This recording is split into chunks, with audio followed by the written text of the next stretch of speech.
Chaitanya Mahaprabhu was again reopened his toll after taking initiation from Ishwar Puri and started teaching his students Sanskrit, grammar, vyakaran, and Nyaya, logic. But everything he was teaching them was concluding in Krishna. And they would ask some questions. What is the origin of the Sanskrit alphabet? And he said, Krishna Dristi, a glance of Krishna. And he said, what do all the akshara, what are all the syllables, and what do they all actually lead to? And he said Krishna. And everything was just Krishna. And then the chelas, the Shishyagan, or the group of disciples, Sanskrit disciples, they started to make fun of their teacher, Nimai Pandit, Mahaprabhu Vishwambar. They started to say amongst themselves, they said, I think he's gone pagal. He has a disturbance in his life errors. So then they went to complain. They went to the dean of the school, dean of the college, because he's only one professor in the college, in the Sanskrit department, University of Moscow, Sanskrit department. So they went to complain to the dean. And the dean is the teacher of Nimai Pandit, and his teacher is Gangadas Pandit. So they went to Gangadas Pandit and said, your disciple is pagal. He's not representing the Sanskrit correctly. He's simply saying everything is Krishna, Krishna, Krishna, Krishna, Krishna. So you have to chastise him or whatever. So now that's where we pick up here, that there's a conversation that Mahaprabhu, let's say Vishwambar has been called into the dean's office. So the dean of the college is inquiring what is going on. You're working here and now you're bringing on all this Hare Krishna stuff. Maybe you become a Hare Krishna? You don't mix up this Krishna stuff. This is a non-sectarian school. You only teach this Sanskrit. Don't teach any religion. Religion's not allowed in this school. What are you doing, Vishwambar? And then he's saying that although your students are saying you're a murka, you're a fool, I know you're not a fool. You're not a fool. You're not a murka from your father's side or your mother's side, because you may be a murka from your mother's side. Your father's side may be smart. Like your father's line may be a Brahmin. Maybe your father is a Brahmin, but then he marries a lower caste person. That happens. Or like a mother. Like one family in Bombay, the mother's Brahmin, but the father's Sindhi. So they're different caste. So there could be some influence there. But he's from one side, the mother's side or the father's side. But the teacher, Gangadas, the dean Gangadas Pandit is telling Nimai Pandit, from your mother's side, everyone's Pandits. She's a Brahmani, and they're also all Pandits. And from your father's side, they're also Pandits. And your mother's side traces to Nilambara Chakravarti, and your father's side, so they're all Pandits. They're all learned. There are no Murkas there. There's no fools in your line. There's no Murka Sampradaya. It's all Pandit. It's all Pandit Sampradaya. So if this is true, and you're their generation, you're their offspring, then why are you acting loco? Why are you speaking a little crazy? So now he gives the sauce. The dean is going to give the sauce. Iha jani bhalamate kara adyayan haile se Vaishnava Brahman. Now remembering all this, Nimai, practice your lessons properly. Only through proper study can one become a Vaishnava. Bhadra Bhadra Morka Dvija Janibe Kemone Iha Jani Krishna Bala Kara Adyayane. Gangadas said, how one ignorant, twice born, know what is proper and what is not. Knowing this, you should chant the name of Krishna and concentrate on your studies. So he's saying, alright, Gangadas is telling him, so apparently you're just saying Krishna, Krishna. You're not studying properly and you're not teaching properly. So I'm giving you one warning now. If I have to call you in again to the office and you're fired from this Sanskrit department, you're out of the Moscow University, you have to get a job somewhere else. So he's warning him now, come on, get serious, Nimai Pandit. What is all this Krishna consciousness, Hare Krishna stuff? Balamate Gya Shastra Vasya Padao Vyattirikta Artakara Mora Matakao. Go now. Go back to your classroom. Go back to your classroom now. Teach properly. Go now, but promise me that you will teach the scriptures properly without any different meanings. Scriptures means the Sanskrit books. Shastra, they're also Shastras, Sanskrit Shastras. I'm not talking Bhagavad Gita, Bhagavatam. The dean of the school is saying, look, now go back to your class, now teach Sanskrit properly. Now you promise me. You promise me. None of this Krishna stuff. Oh, yes, sir, I promise you. Now what does Nimai Pandit say after getting the sauce from Gangadas? Prabhu Bale Tomara Dui Charana Prasade Navadvipe Kehe More Napore Vivade Amiyeva Kane Shutra Korea Khandan Navadvipe Tahas Stapi Beka Kona Jan Nagareva Siya Padaimo Gya Dekikara Shaktiache Tushuka Asiya. Vishwambar Mahaprabhu said, Dui Charana Prasad. Tomara Dui Charana Prasad. By the mercy of your feet, Charan Prasad, no one in Navadvip can stand before me in Vivad, argument. Aj Vivaha, Kal Vivad. Today Vivaha, Aj we get married. Vivaha means marriage. Today we're Aj Vivaha, Kal Vivad. Means today we're married, tomorrow we fight. Haribo. So he's saying, Pare Vivad. Navadvipa Kehen Morina. No one here, by your mercy, because you're such a great teacher, Gangadas, you taught me and prepared me and trained me, that no one in Navadvip can stand before me in debate. Who in Ami Iev Hakani Sutra Kariya Krandan Navadvipe Taha Stapi Beka Konjan. Who in Navadvip can refute my explanations of the sutras, the Sanskrit sutras? I will teach publicly in the middle of the city. Let me see who has the power to challenge me. So he's really responding in a very bold way to the dean of the school, telling Gangadas, now you watch me. Oh, you had some doubts about my teaching? You thought I was becoming a Hare Krishna person? No way. You watch now. You watch how I teach Sanskrit. I'll go to the middle of the city and I'll defeat everybody and establish your glories as my teacher. Srila Prabhupada says that this whole line of thought that your mother's side everybody is Brahman, father's side everybody is Brahman, then why you're talking like this so much? Nobody's a Murka. Why are you acting like a Murka? This is because at that time they used to follow Garbhadan Samskar ekdam pakka, in a proper way. That's why the line of thought was existing. Yeah. Now there's nobody talks like that. Yeah, of course. Yeah, now they say, your father's a Brahmin and your mother's a Brahmin and you're a jerk. Because you're only a Brahmin in name only, in one sense, in many cases, not always, in many, they're still there, but in general, because people aren't observing the sanskaras, then the pure jivas aren't coming over there. Just any Tom, Dick, and Harry is dropping in. And then he gets the name so-and-so Gupta, so-and-so Sharma. He's actually a rickshawala by Guna and Karma. It's poetic also. Harisha Haila Guru Shuniya Bachan Chalila Guru Rokari Charanan Vandan. Gangadas became pleased upon these words of the Lord, who then departed after offering respects to his guru's feet. So the dean was pacified. The dean of the school was pacified. All right, I rectified my teacher. My professor is in proper line now. Now he's reassured me and gave in a confident way he's going to go back and teach the Sanskrit. And so I'm sure my school will run fine now. My name and reputation will carry on. He won't jeopardize my fame as his teacher, because we judge a tree by its fruits. So if the fruit is rotten to the core, then we have to question about the strength of that tree, right? So if your student becomes a murk, a fool, then you have to think, what kind of teacher is he? And what is his teacher? This is a result, this is the byproduct of his teaching. That's why we have a heavy pressure on our heads. If we have a guru like Srila Prabhupada, and we're a murka, then it's pretty embarrassing, especially to us, what to speak of our guru. So we have a heavy pressure.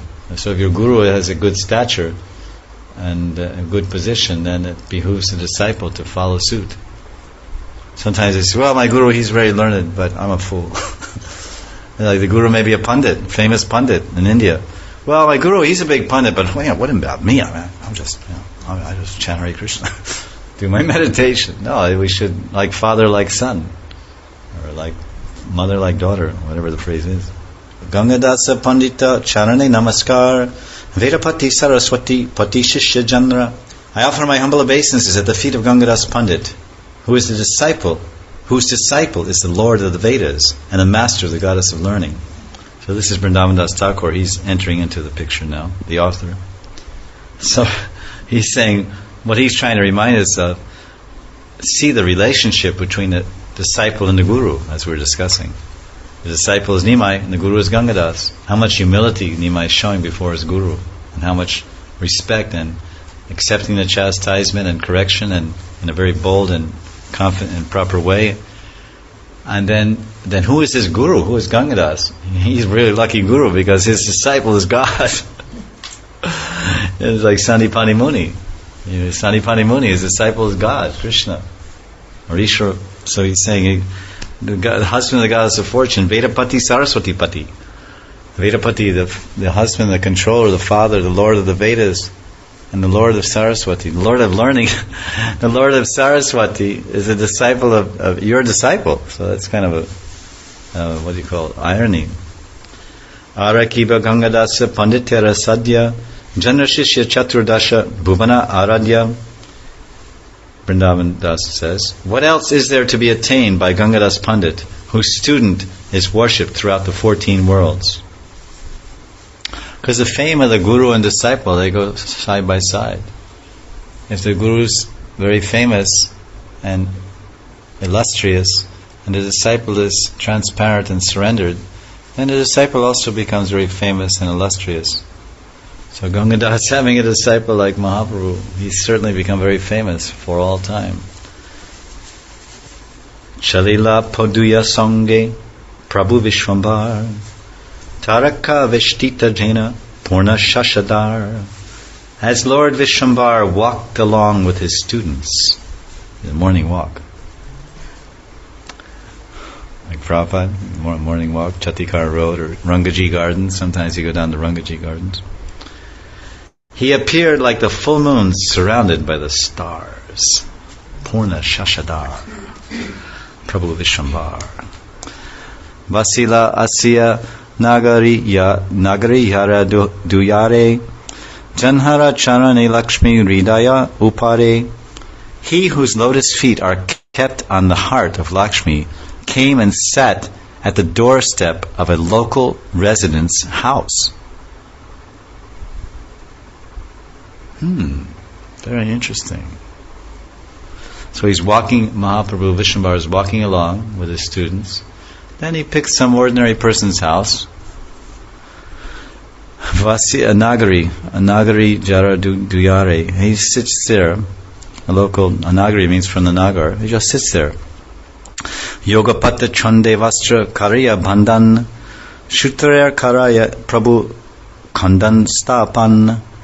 Wearing his cloth like a sannyasi, Yogapata Chande, the Lord repeatedly established and refuted the sutras. Sutrakara, Prabhu, Kandan Stapan. He would establish the sutra, then Kandan, he would break it. Kandan Stapan. He would establish he would break that and establish another thing. Kandan Stapan.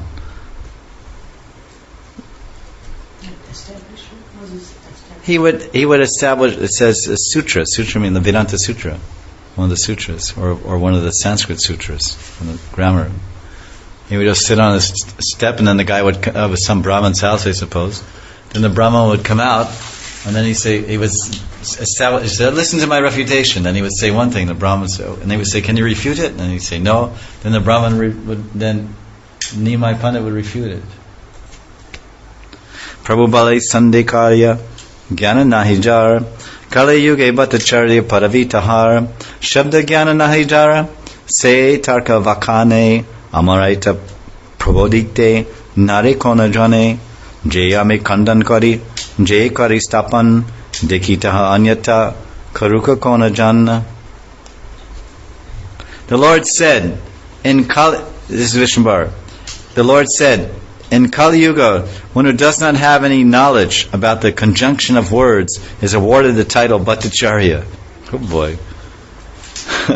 He's really fired up. He's getting back into his old mode. In other words, he was very arrogant, very proud before he got initiated. He would challenge anyone and then turn over their arguments. Then he went and got initiated by Ishwarpur. He became very humble, serving all the Vaishnavas, looking for Krishna, feeling separation, crying in viraha, asking everybody where is Krishna, preaching Kapila Shiksha to his mother, starting to preach.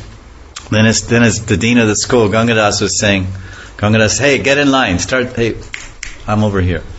Get in line. He said, Gangadas said, get in line, start teaching properly. In other words, get back to the way you were. Get proud, get puffed up, start challenging people. So Nimai Pandit, okay, you want me to be like I was? So he walks down with his students, goes to some Bhattacharya's house and sits down and says, okay, let's argue. And then his students could say, oh, that's our Nimai. There he is. He's not Puggle anymore. He's not a Murka. His life airs aren't disturbed anymore. That's what they're saying. He's right back where this is the Nimai we loved and adored. All right, give it to him, Nimai.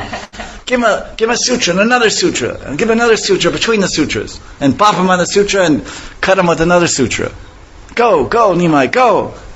So they're really excited and really happy. And then now they're fueling him on. So then he says, listen, kids, listen, students. This Kali Yuga, any damn guy who doesn't know anything about Sanskrit, he tacks on his name, I am Bhattacharya. That's what he's saying here. He doesn't know anything. And one who has no knowledge of grammar is engaged in explaining logic. In other words, they don't even know, because Naya is much more complicated than Vyakaran. First you learn Vyakaran, then Naya, which is Naya is based on that. So he's saying he doesn't even know grammar, and he's saying he's a big logician, Naya.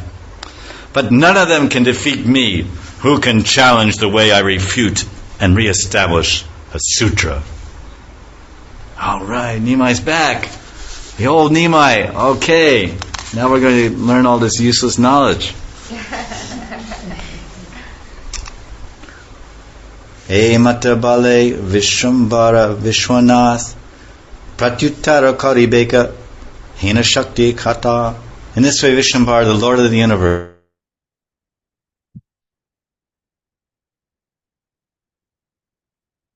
Ramdas says, who has the power to answer his challenge?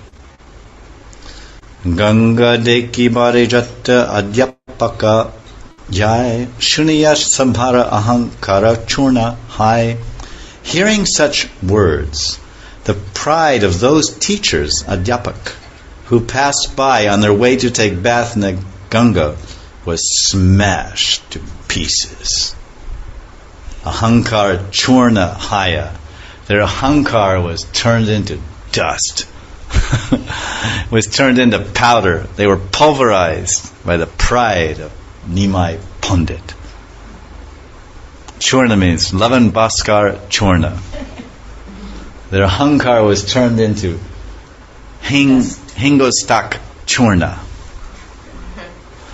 Their pride was smashed to dust by the irrefutable scholarship of the Shastra Shiromani Nimai Pandit. Kar Shakti Achi Vishwambara Barera Samipe Siranta Divika Hena Achena Vidwipe, who in Navadvip had the power to establish a conclusion before Vishwambara. Hemata Aveshavakane Vishwambara Charidanda Ratritabu Nahiya Vasar. In this way, Vishwambara was absorbed in ecstasy as he continued to give his explanations well into the night. So now he's changed the track. Instead of the Krishna thing, now he's back into the Sanskrit bhav. He's fully into it. Avesh. Vakane Avesh. He's absorbed in the Vak. In the Vak. Aveshe Vakane Vishwambar. Chari Danda Ratri. 4 dandas into the night. He was on a roll. He was just speaking Sanskrit after sunset, all day and into the night. 1 danda is 24 minutes, right? So danda 4 times 24 is 280. It's like an hour and a half. After sunset, usually they stop at sunset and go take bath in Ganga, do Ganga Puja and take bath. He went rolling on. Okay, overtime. Let's go. Sanskrit. More. Come on. You want it? Okay. Daivayara eka nagari jara tuyare Eka Mahabhagyavana Achevit Pravare. By providence, a most fortunate Brahmin was sitting at the doorstep of another local resident's house. Here he goes. Okay, come on. You want to fight? And he goes to one door. Down, down, down. And he goes, come on, gang. And then he gets his gang of students, and they go to the next door. Hey, come on, you want to fight? Down, down. All right. No one can beat our teacher. So now, Vrindavan Das is saying there's a very lucky Brahmin who's going to get benedicted by the world heavyweight. The world heavyweight is going to give a little benediction to this Brahmin, he's Mahabhagyavan, Eka Mahabhagyavan, Ache Vipravari. He's a very, very, very fortunate Mahabhagya. Vipra means Brahmin, and he was just sitting on someone's doorstep. Ratnagarba Acharya Vikyata Tanranam Prabhura Pitara Sangi Janma Eka Gram. He was famous by the name Ratnagarba Acharya, jeweled womb. He was a jewel of the womb. He was pride and joy of the Brahmin community. He was a friend of the Lord's father, being born in the same village, in Sailet, I think. Jagannath Mishra was born in Sailet, in East Bengal. Huh? I think it's Sailet. It's a Shah. Shailet. Anyway, Ratnagarba, that means he was somewhat older, obviously older than Nimai Pandit. He's a friend of his father. We would assume that he was older.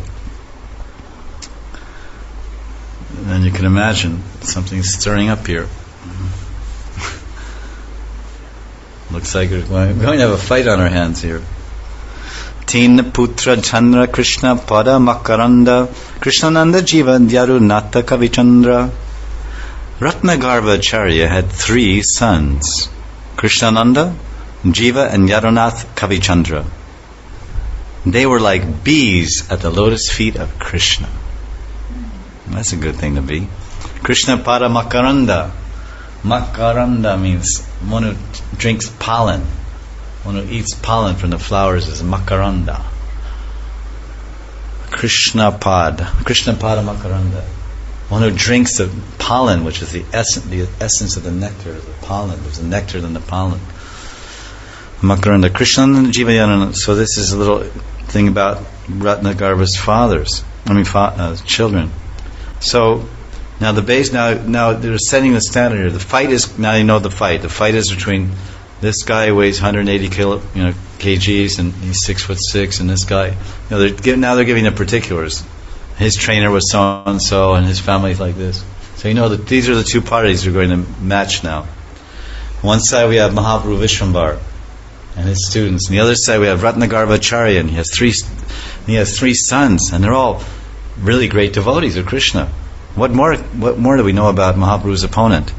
Bhagavata Panama Adare Dvijavar Bhagavata Shokapare Korya Adhar.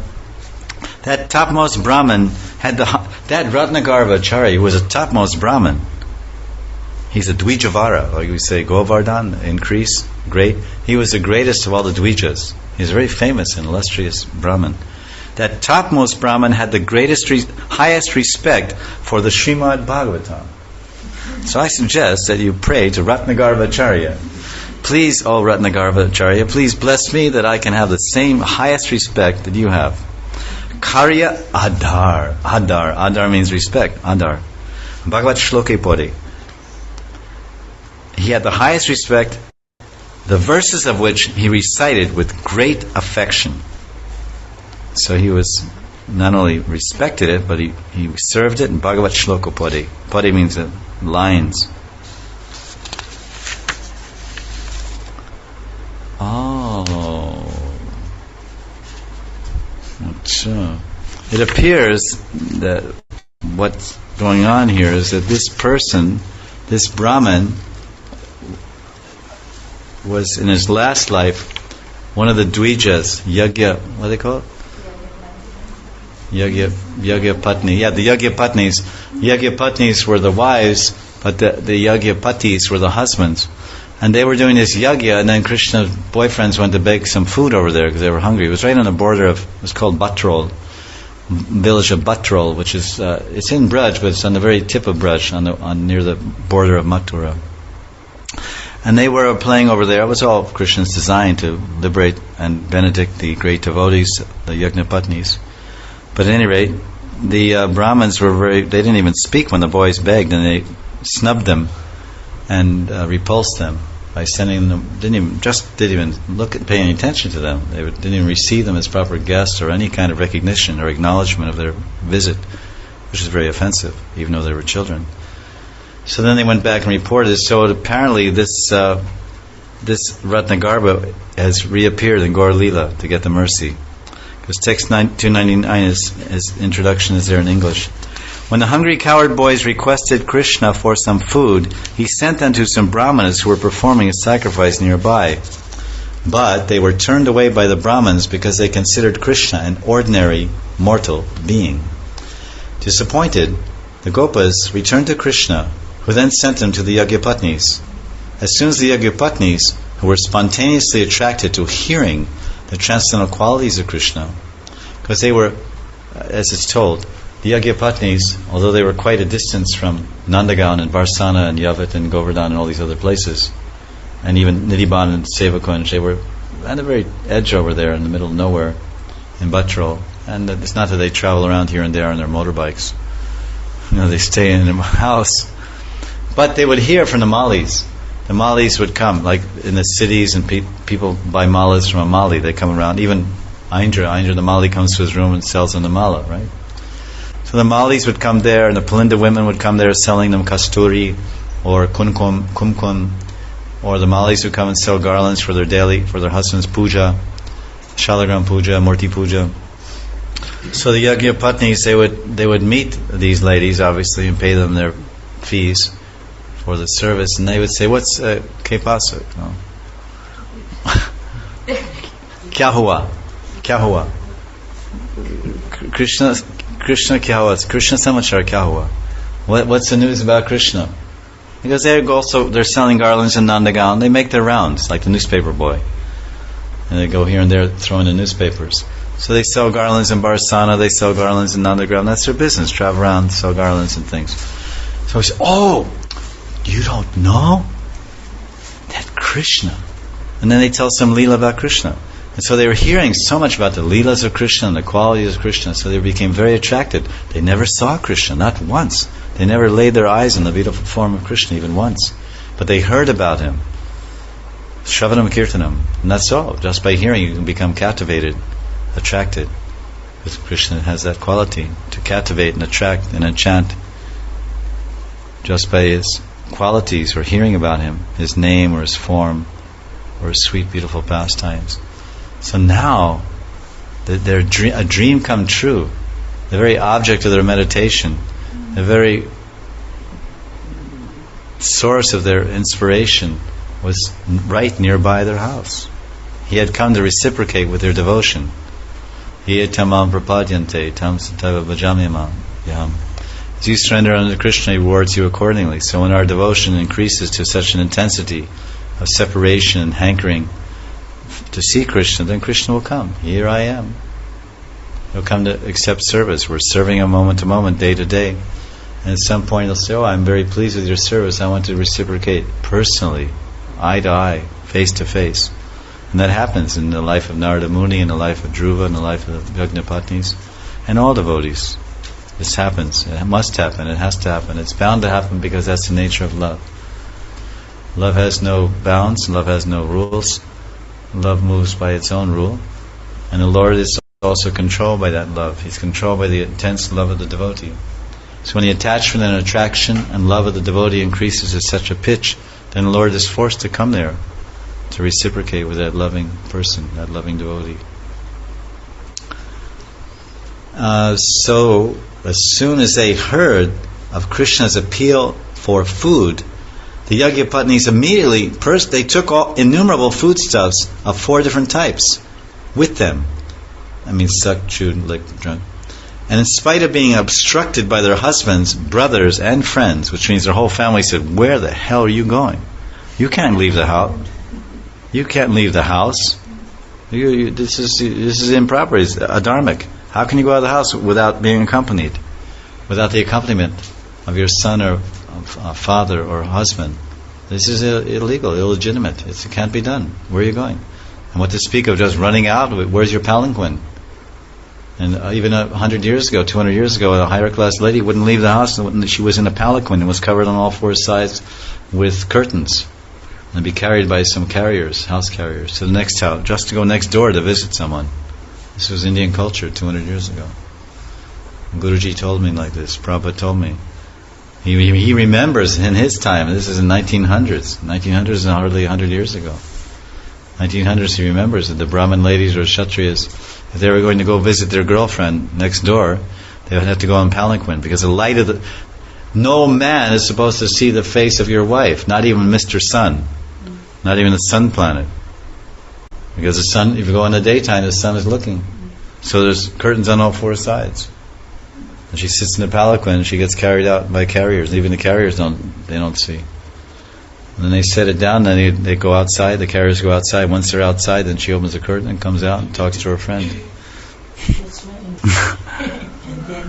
Maybe. It can be like that. But sometimes I've heard people comment about this particular fashion, and they say, or whatever it is, and they say that this was due to the influence of the Muslims that were ruling North India, that they introduced this covering the face thing. Although the Vedic culture was there, but that was there in a minute way. And these people that are also Indians, they say that if you go to South India, and all over South India, which is quite a vast part of India, there's a very strong Vaishnava culture there.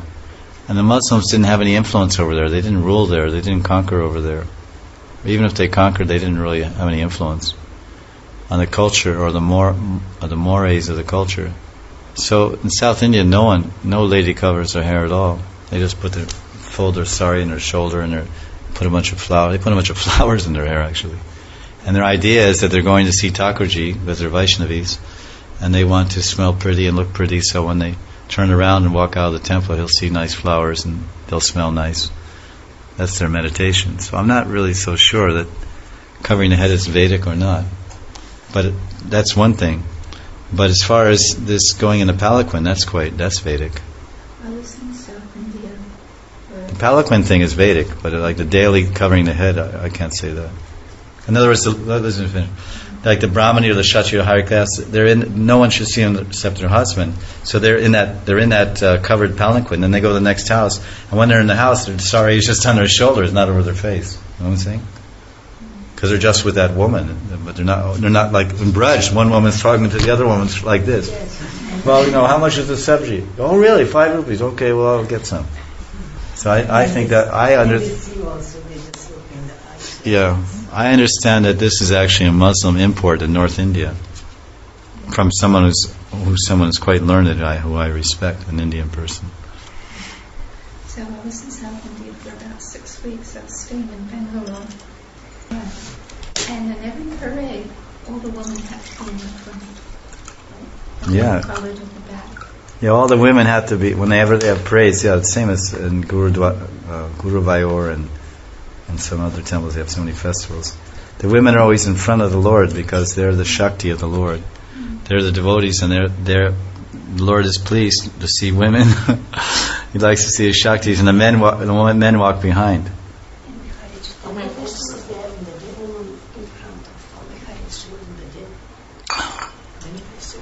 And we don't want to get too distracted in the Vedic culture. This women and men thing.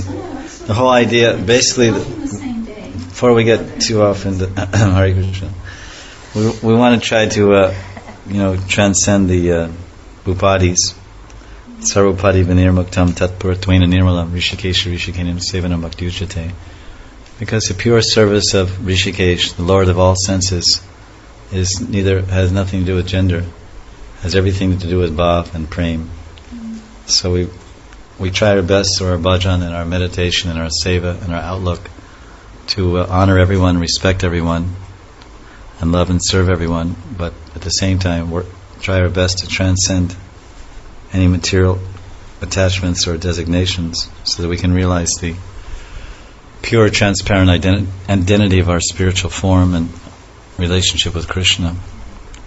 But these cultural things are there, and you can argue about it and discuss it after class. So I think we'll stop there on the Chaitanya Bhagavat. So now, it's a very interesting development of the story, because we only cover a little bit each day, so we can kind of hold it in our necks like a monkey. Put the verses inside your throat, and then there's a little bag under here. And underneath your jaw, there's a little sack, and that's where you store your chickpeas until tomorrow. You never saw the monkeys? They store. I didn't know that they stored chickpeas in there. Yeah. Yeah, you didn't know that? Yeah, they store them in there. It's a survival thing. We get so many tangential points, but the idea is it's survival of the fittest, right? Might is right. So they throw the chickpeas, and if Junior goes to get some chickpeas, and if he just eats them one at a time, then the big guy's going to knock him in the face and finish off his chickpeas. So what he does, he stashes them, and he puts 20 in here, and then the guy can't get them, because you got to box his jaws. Even if he boxes his jaws, they won't come out because they're underneath, like a kangaroo type thing, like from the kangaroo land. So then they put it in there, and just about when they get the last one in, then the big brother says, "Oh, he got too many," and then he jumps off. He jumps up in the tree, the little guy with all his, and the big guy goes, "Yeah, you got away this time, you rascal." And then he looks around and he goes up in the tree and he goes like that, like a cow, and he pits in the go. We live with these guys. We know this monkey Bob. We know all their traits and characteristics. We'll probably, we're one or we'll become one. Either one. I don't know what the future tells. Sometimes I have my doubts.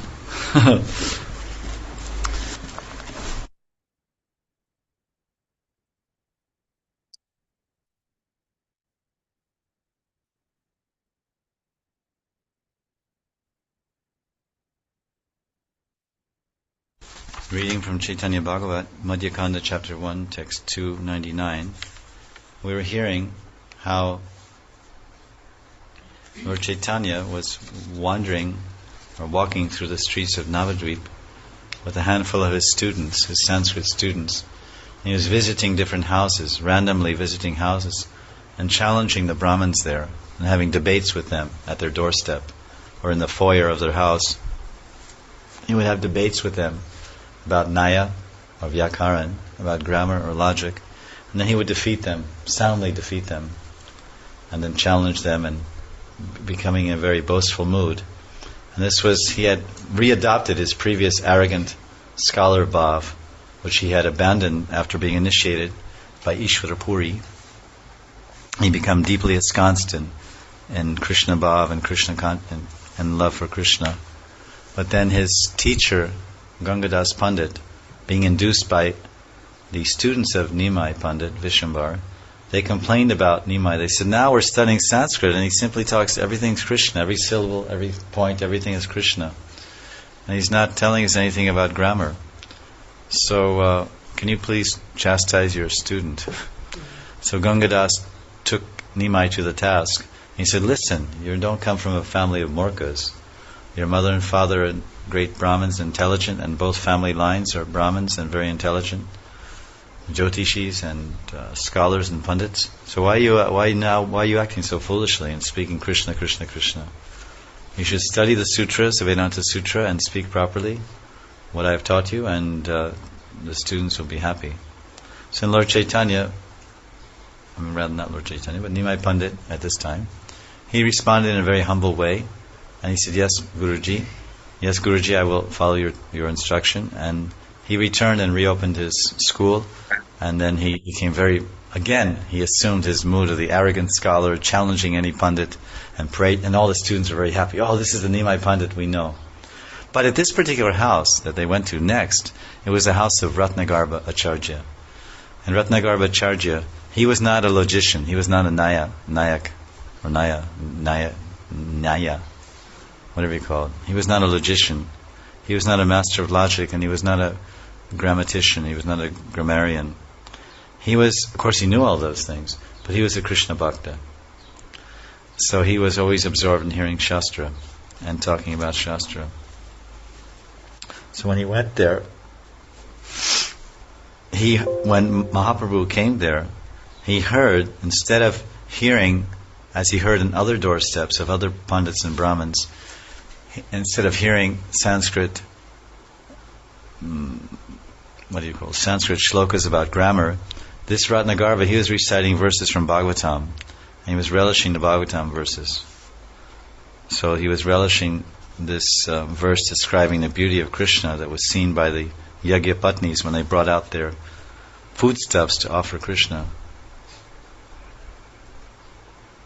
Shamam hiranya paridim vanamalya barha datu pravala natavesham anavratamse vinyasta hastamitarena dunanam abjam karnotpalalaka kapola mukabjahasam.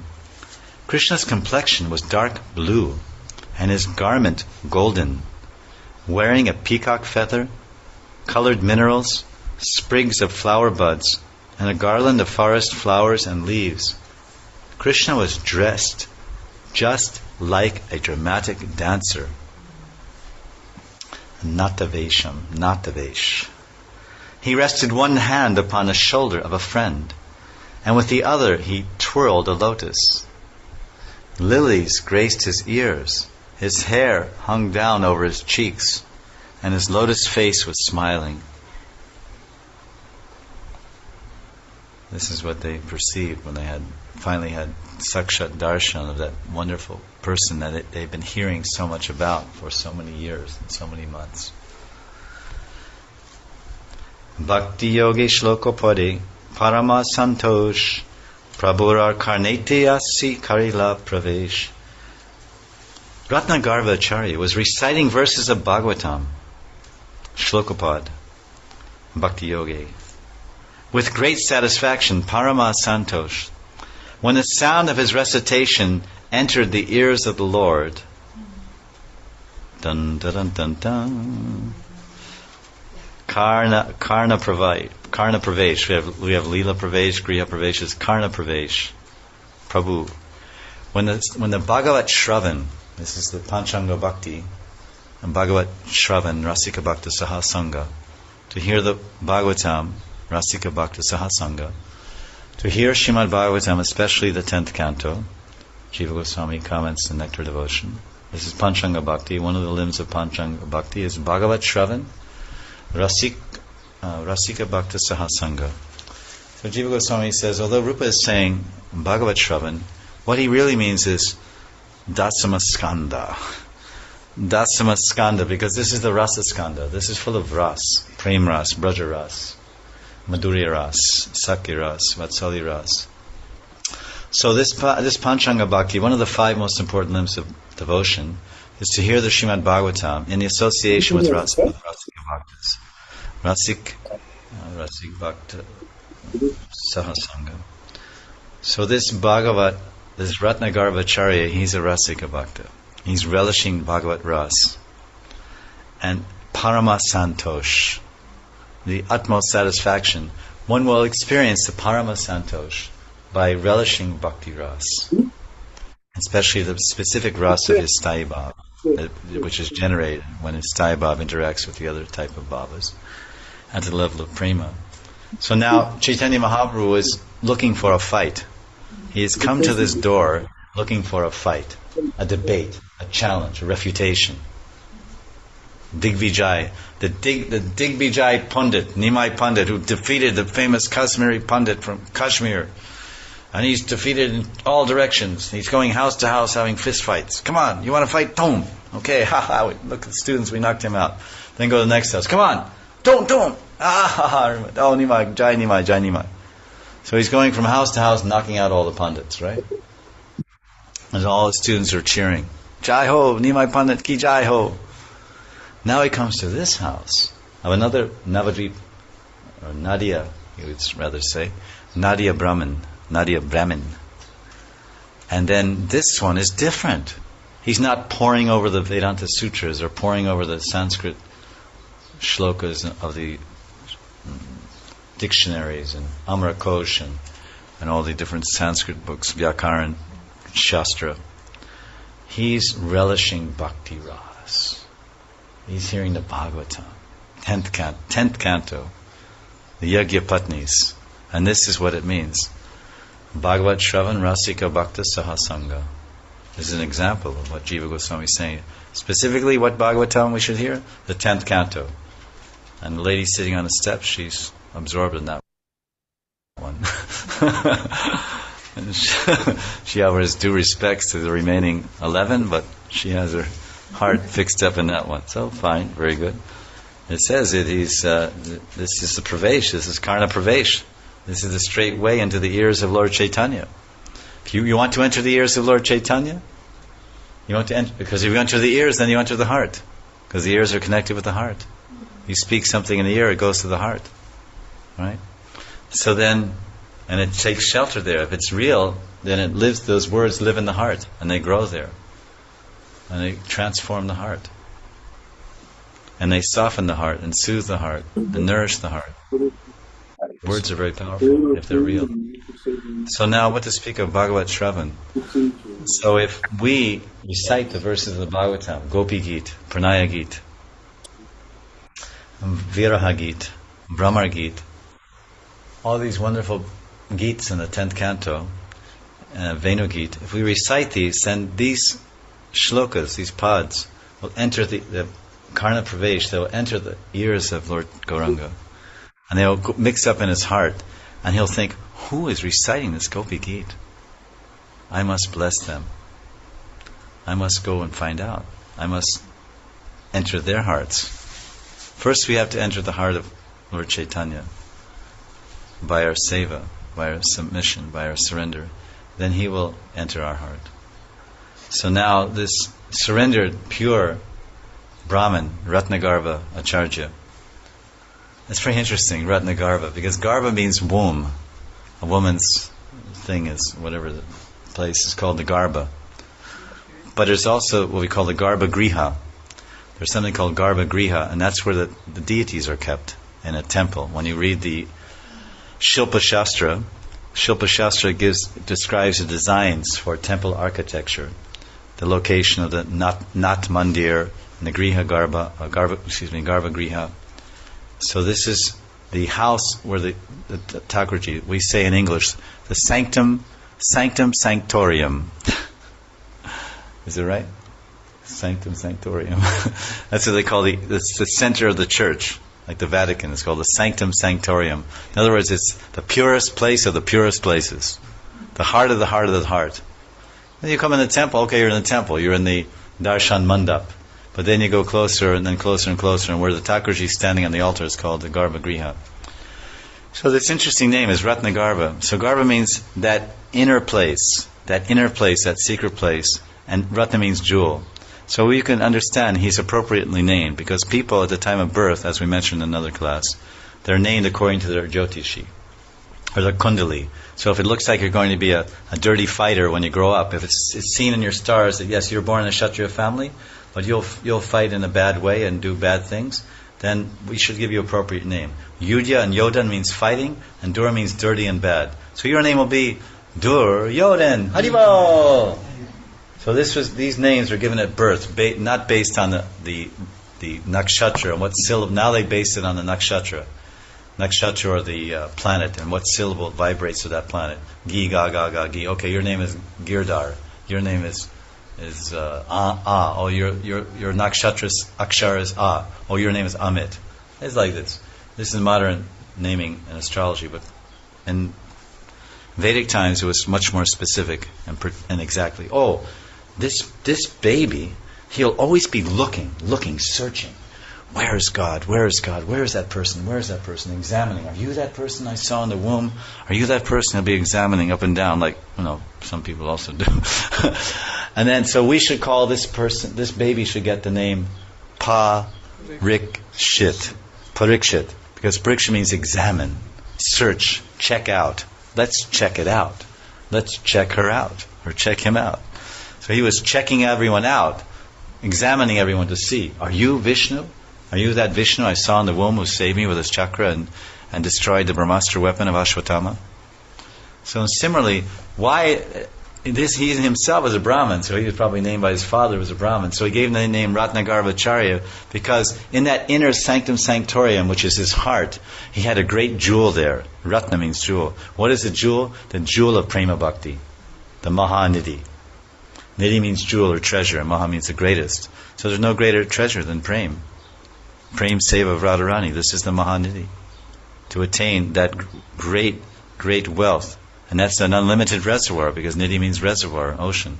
So if one attains the wealth of Radha's eternal service, then he swims in the reservoir of Ras, Seva Ras, Bhakti Ras, Prema Ras.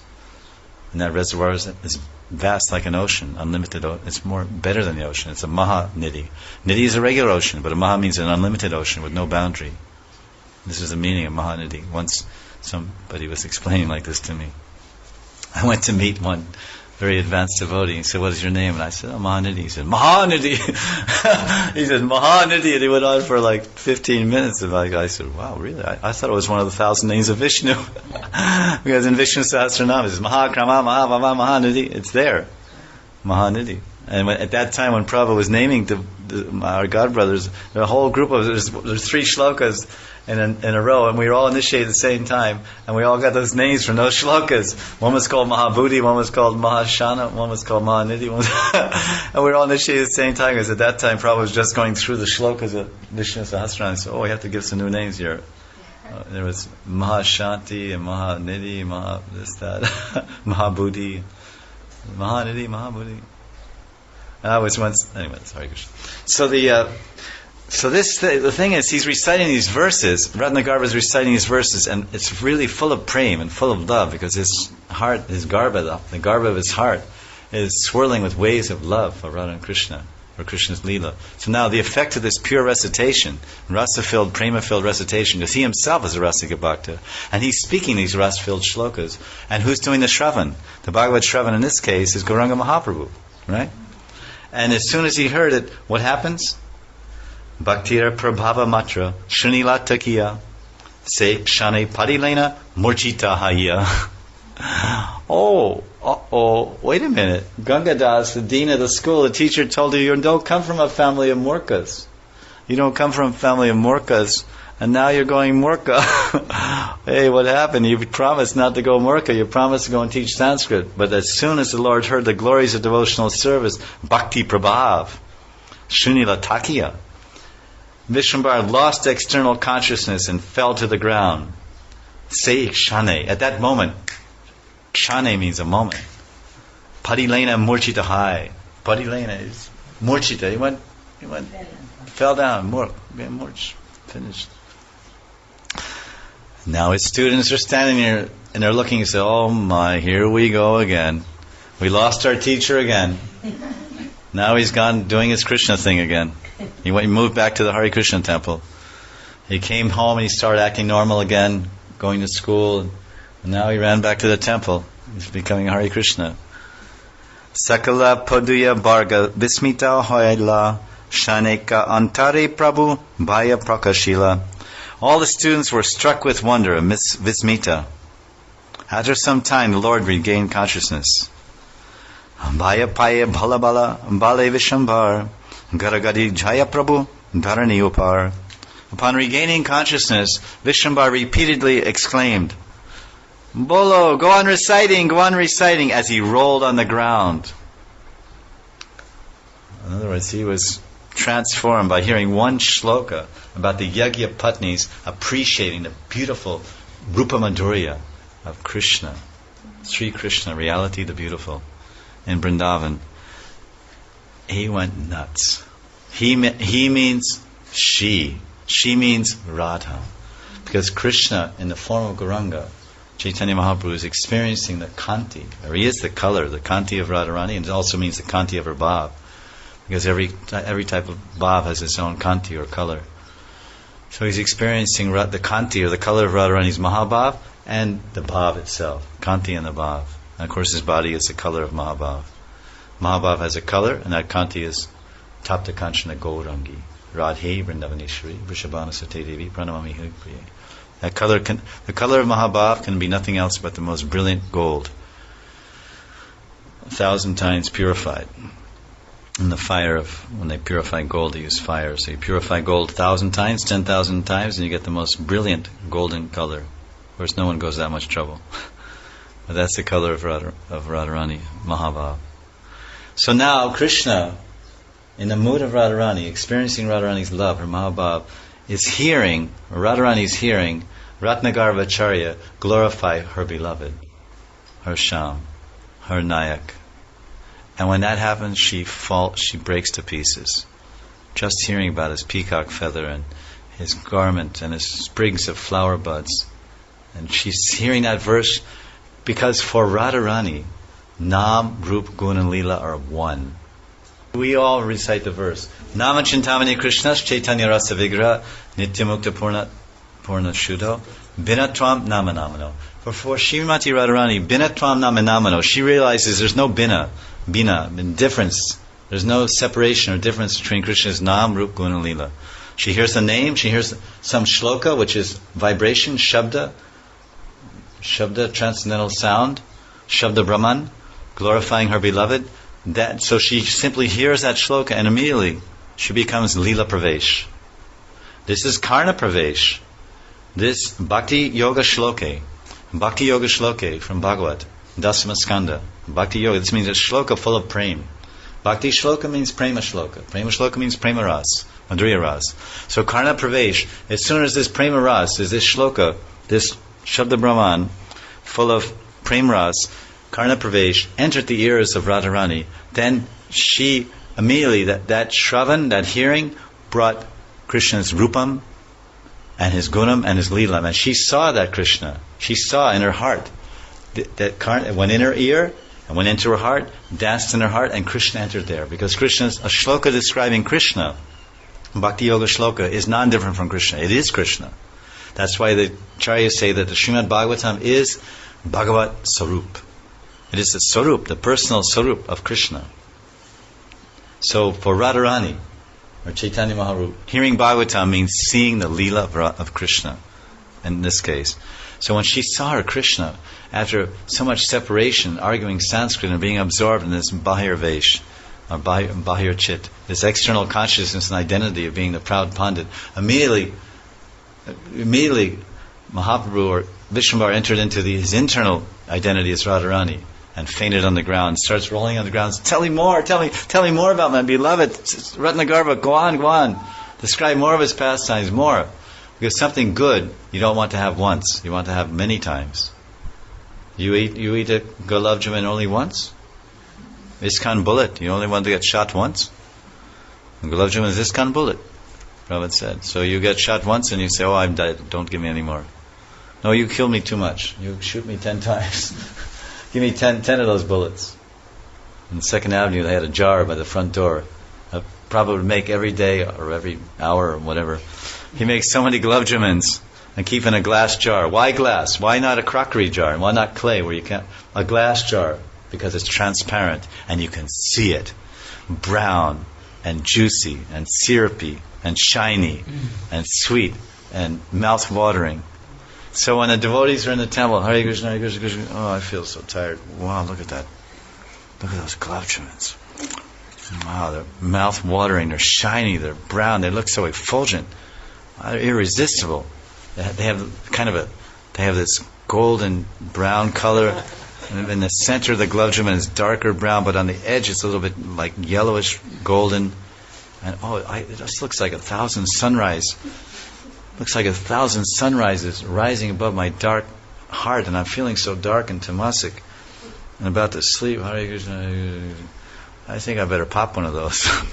Because people on 2nd Avenue, they're always popping something. In those days, it's called popping pills. This ecstasy, that ecstasy, this pill, that pill. So Prabhupada is very clever. He said, listen, stop popping pills and start popping gulab jamuns. There's a big pill, Barogoli. Barogoli. It's this big goli. Goli means pill, big round thing, goli. This big. Why is it that big? Because if you open your mouth and close your mouth, that's how much space is between your upper palate and lower palate. If you actually go inside, you become small. You go inside your mouth with a ruler. And you measure the distance between your upper palate and your lower palate, and it's exactly the size of a glavjaman. That's why they make them that size. So when you put it in your mouth, it fills your mouth cavity. Your oral cavity will be completely filled by prem, Krishna's phala, Krishna's saliva, the gulab jamun. And then you'll just...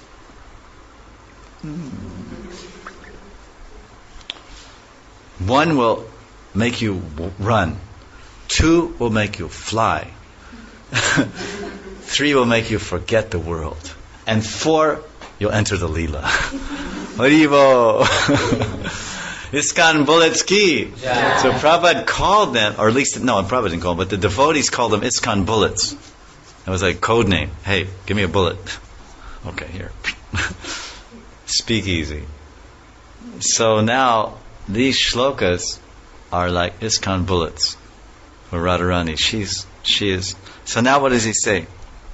He says, go on reciting. He's just rolling on the ground. Oh, sham, sham, sham. And the students, oh my God, here we go. Now, we have to call Ayurvedic doctor. Now our teacher's got this vata disturbance, this vaya disturbance of his life there. Now he's rolling around saying, sham, sham. I tell you, I want my tuition fees back. I paid a lot of money to study in the Sanskrit school. Now our teacher's going bonkers. And we can't really get our money's worth. I don't know. Prabhu bale bhala bala bale vipravar utila samudra Krishna sukha manohar. Vishwambar said, bolo bolo, chant, chant. And the pious Brahmin Ratnagarbhacharya continued reciting. The musician played and the dancer danced. And the result was beautiful, ecstatic. Vipravara. Vara means the best of the Vipras. Why is he? There's so many Vipras. So many Vipra this, Vipra that, this Bhattacharya, that Bhattacharya, this Banerjee, that Banerjee, whatever, all these guys. So, Upadhyaya. But he's the Vipravara. There's so many Vipras. They're only Jyotishis, or they're Vaidyas, or they're Yagyawalas, or this or that, or Pujaris, or they're Pandas, or Pandits. But he was a Vipravara. Why was he the best of the Vipras? Vara, like Vardhan. He was the best because he was distributing Braja, Prem, Ras. So that's why Vrindavan says, Vrindavan Das Thakur, he's Vipravara. Utila Samudra Krishna Sukha Manohar. The enchanting ocean of happiness and Krishna consciousness manifest. Krishna Sukha Manohar. Samudra, the ocean. And Mahaprabhu, Radharani, she dove in an ocean, not in the ocean, Krishna Sukha. The happiness of seeing her beloved. The happiness of hearing her beloved's flute.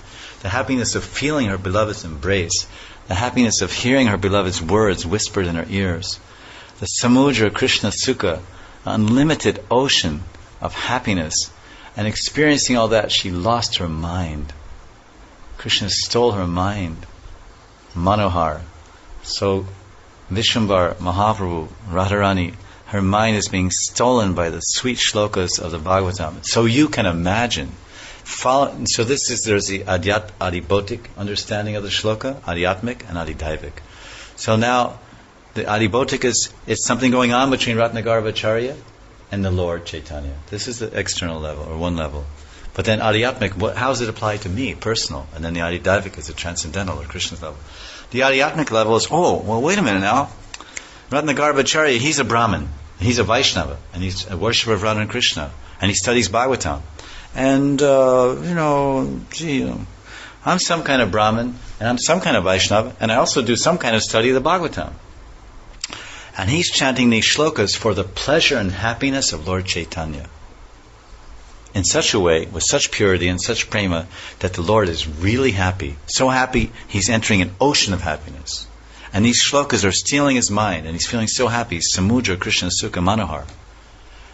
He means she means Radha. So, Radha, in this pastime, Radharani is showing the followers of Radha, or the aspiring servants of Radha, how to please Radha.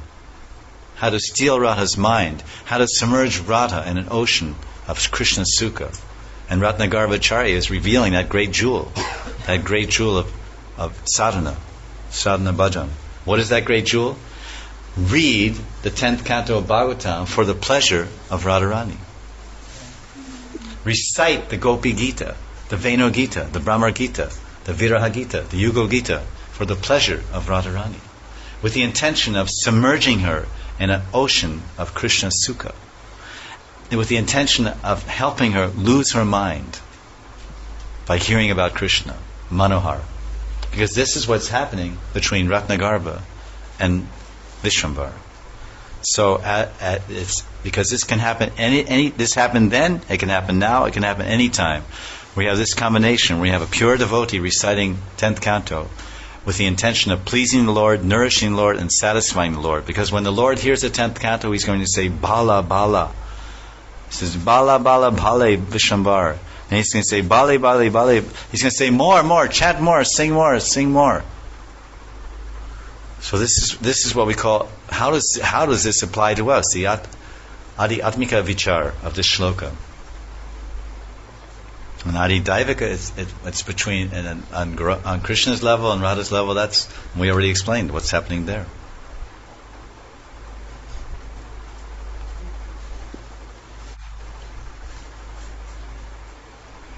Lochanera Jale Haila Prithvi Sanchita Ashrukampa Pulaka Shakala Suvidita. Unbelievable.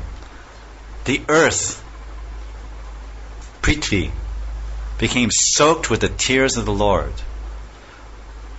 Now, see how this is the distribution aspect of Gaur Leela. In one moment, Gauranga's relishing Madhurya Leela, Braj Leela. Then in the very next moment, he turns the coin to the other side and he starts relishing Audarya Leela. Audarya Leela is Madhurya being distributed, and Madhurya is Madhurya being tasted.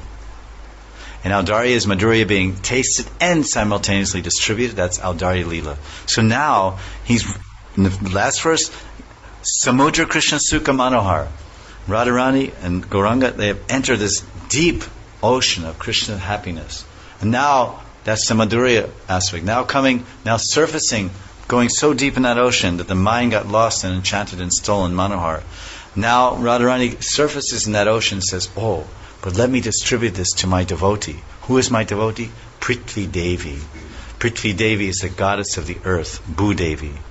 So now, how can I distribute it to her? I can pour some of this water from the Krishna Sukha Samudra on her bosom, on her face. So I will drench the earth with my prema ashru and distribute this pure love, this Krishna Sukha, to Mother Bhumi, to Prithvi Devi. Lochanera Jal, my Lochan Jal. Lochan Jal means Premanjana, Churita Bhakti Vilochanena. It's told Brahma Samhita, Brahma saying, Premanjana, Churita Bhakti Vilochan. Bhakti Vilochan means the eye of devotion. This says the same thing. Devotional eyes are there, but when devotional eyes are agitated by the rising of ras in the heart, due to certain vibhavs or udipans, then those devotional eyes, they pour forth tears. And that's called Lochanera Jal. Because now we say Bhakti Vilochan, the eye of devotion, the eye of love. But in Lord Chaitanya's case, his heart is agitated and swirling with the rasas. This Mahabhav. So that ras is coming out in waves from his eyes. Lochanera Jal. Lochanera Jal Hari Prithvi Sanchita. Ashru Kampa Pulaka Sakala Suvidita. He's trembling and his voice is choked up, his hair is standing an end. These are astic sattvic bhavs, because they all go together. There's Udipan and Vibhav, Anubhav, and then these astic sattvic bhavs, Vyavachari bhavs, they all mix up together and create the ras.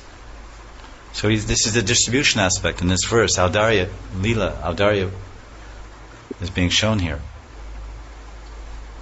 There's no purport here. I'm just giving my own. By the mercy of all of you. And Vrindavan Das Thakur and Srila Prabhupada. That's why I've read this book many times in English, and I never read it in Bengali, because that's where everything is there. This is a sutra. Every word has unlimited meanings. Every verse has unlimited meanings. And if you only see the verse in English, you can't find it. You can't find the sutra. The earth became soaked with the tears of the Lord, who manifest ecstatic symptoms like tears shivering. and hair standing on end. Deke Vipravara Tanra Parama Ananda Pari Bhakti Shloka Bhakti Stanikari Ranga.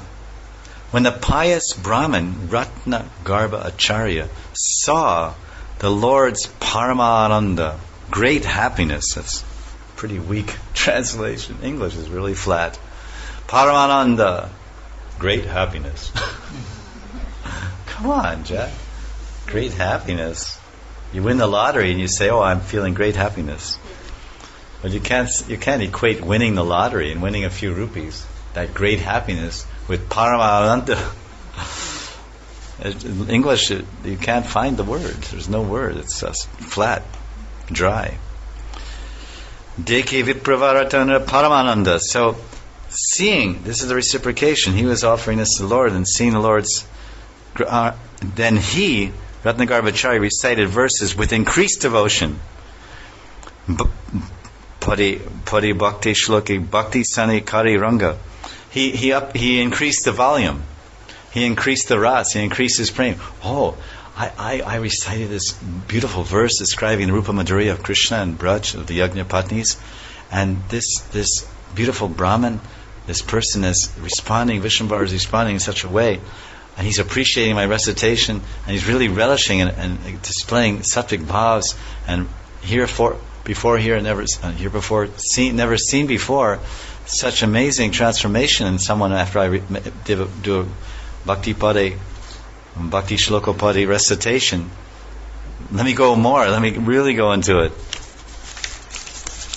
See, this is called Bhakta Bhagavan Sambandha, Prem Sambandha, the relationship between the devotee and the Lord. Because Ratnagarbha is obviously an eternal associate of Lord Chaitanya and Krishna. So they're relishing. One is singing, the other is dancing. One is playing music and the other dances. This is love, exchange of love. One is nourishing the other. One person dances, and they dance in such a way that the musician becomes inspired to play more enthusiastically. Then the musician plays more enthusiastically. Then the dancer dances more enthusiastically. Then when the musician sees a dancer dancing enthusiastically, and this goes on and on until one of them falls in the ground. The arms of the drummer fall off, or the legs of the dancer fall off. But here, there's no material. It can't end because it's spiritual. They have spiritual arms and spiritual legs. So now you see the exchange. This is a beautiful, loving exchange. This is Bhakta Bhagavan Bhakta Prem Sambandha. Text 307. Dekhiya Tahana Bhakti Jogare Patan Tushtahai Prabhutane Dila Alingan. Seeing Ratnagarbha's devotional recitation of the Bhagavatam, Vishwambar became pleased and embraced him. So this is love. You serve me and make me happy, and I feel so happy, and I want to serve you and make you happy. Then we get so happy we don't know what to do with each other, so we embrace. We don't know what other service to do. I'm so happy I don't know what to do now. Anyway, come here. Just take that, and whatever else is in my heart, just you take it by osmosis. Take it from me. It's there. Just somehow you draw it out of me by embrace, close embrace. Alingan. It's called Prema Lingan. Tushtahai. So the Brahman was Parama Santosh, the Lord's Parama Santosh, and the Lord is in ecstasy. Oh, you got me high. It's like, the drug dealer gives you something. Oh, that thing you gave me yesterday. Oh, that was great. All right. So it's like Lord Chaitanya, Vishwambar, you heard this Bhagavatam, he became completely transcendentally ecstatic. You told me about Krishna. You're my real friend. So friends embrace friends. So this is the real meaning of a devotional friend.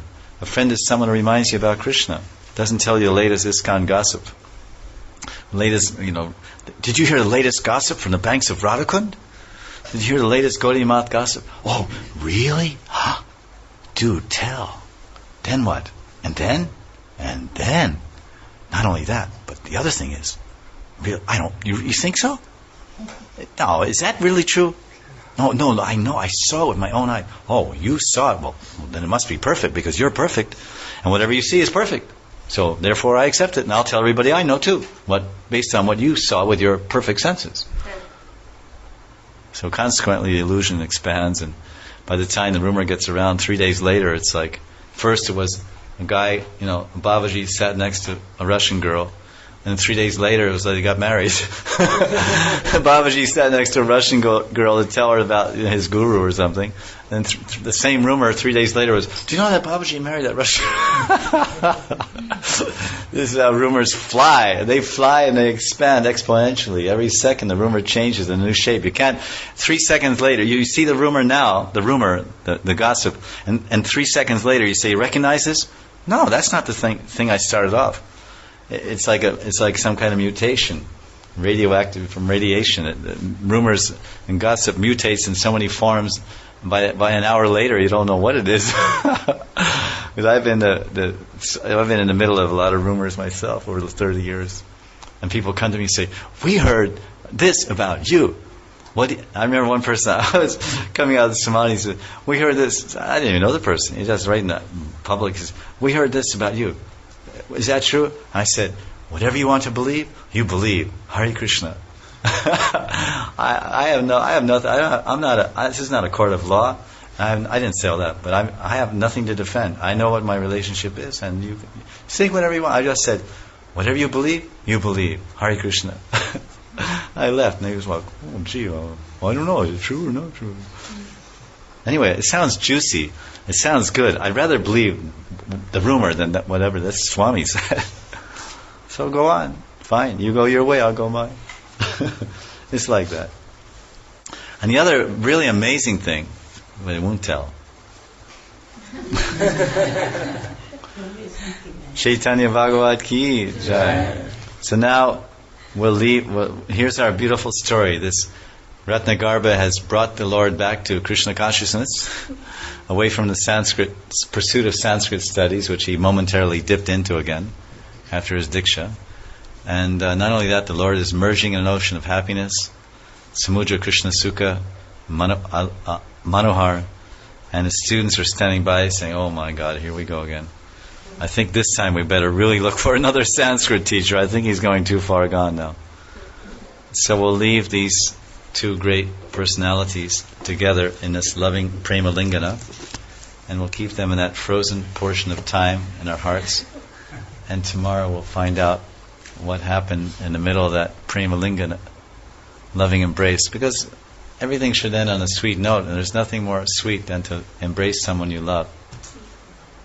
Of course, it's hard to find someone to love, first of all, but Lord Chaitanya is Prem Purushottam, so he doesn't have any trouble. He finds lots of people to love, and if you get close to him, he'll love us too.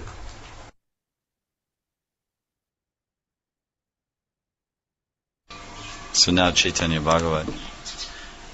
2 days ago in class we left Lord Chaitanya, or rather Vishwambar Mahaprabhu. He had again assumed his mood of being the arrogant scholar, the proud teacher of Sanskrit. Although when he first came back from Gaya, he was absorbed in his mood of Radharani searching for Krishna and becoming extremely exhibiting different symptoms of ecstasy, searching for Krishna. And he started teaching all his students that Krishna is everywhere and every syllable is Krishna, and Krishna is the origin of all the Sanskrit, and everything was Krishna. And the students complained to the teacher. They complained to the dean of the school. Who is the dean of the school? The dean of the school is Gangadas Pandit. Gangadas Pandit was the guru of Sanskrit, of Nimai Pandit. So they went and said, "Listen, your student, he has some disturbance in his life airs. He's a morka. He's speaking crazy. He's just, everything he's telling us is Krishna. He's not teaching us Sanskrit." So then Gangadas called Nimai on the carpet. He called him in the office and said, "Listen, what is this? Neither your family are crazy. There are no morkas. There's no morks in either one of your family and your mother or father's family. Now I taught you Sanskrit. Now you go forth and you start teaching the sutras and teaching the Sanskrit Shastras properly to your students. Don't become a disgrace. Don't become a mockery. Don't make a mockery of my teachings. Because you judge a tree by its fruits." So people are judging me now. What is this Gangadas? He made this Nimai Pandit into some Hare Krishna. So then Nimai went back with renewed enthusiasm. He started teaching his students Sanskrit. And then he took a group of his students and said, "Come on, let's go. let's walk through the streets of Navadvip, and we'll go from house to house visiting Brahmins, and I'll personally challenge that Brahmin, and I'll make my arguments in Sanskrit and challenge him to refute those arguments.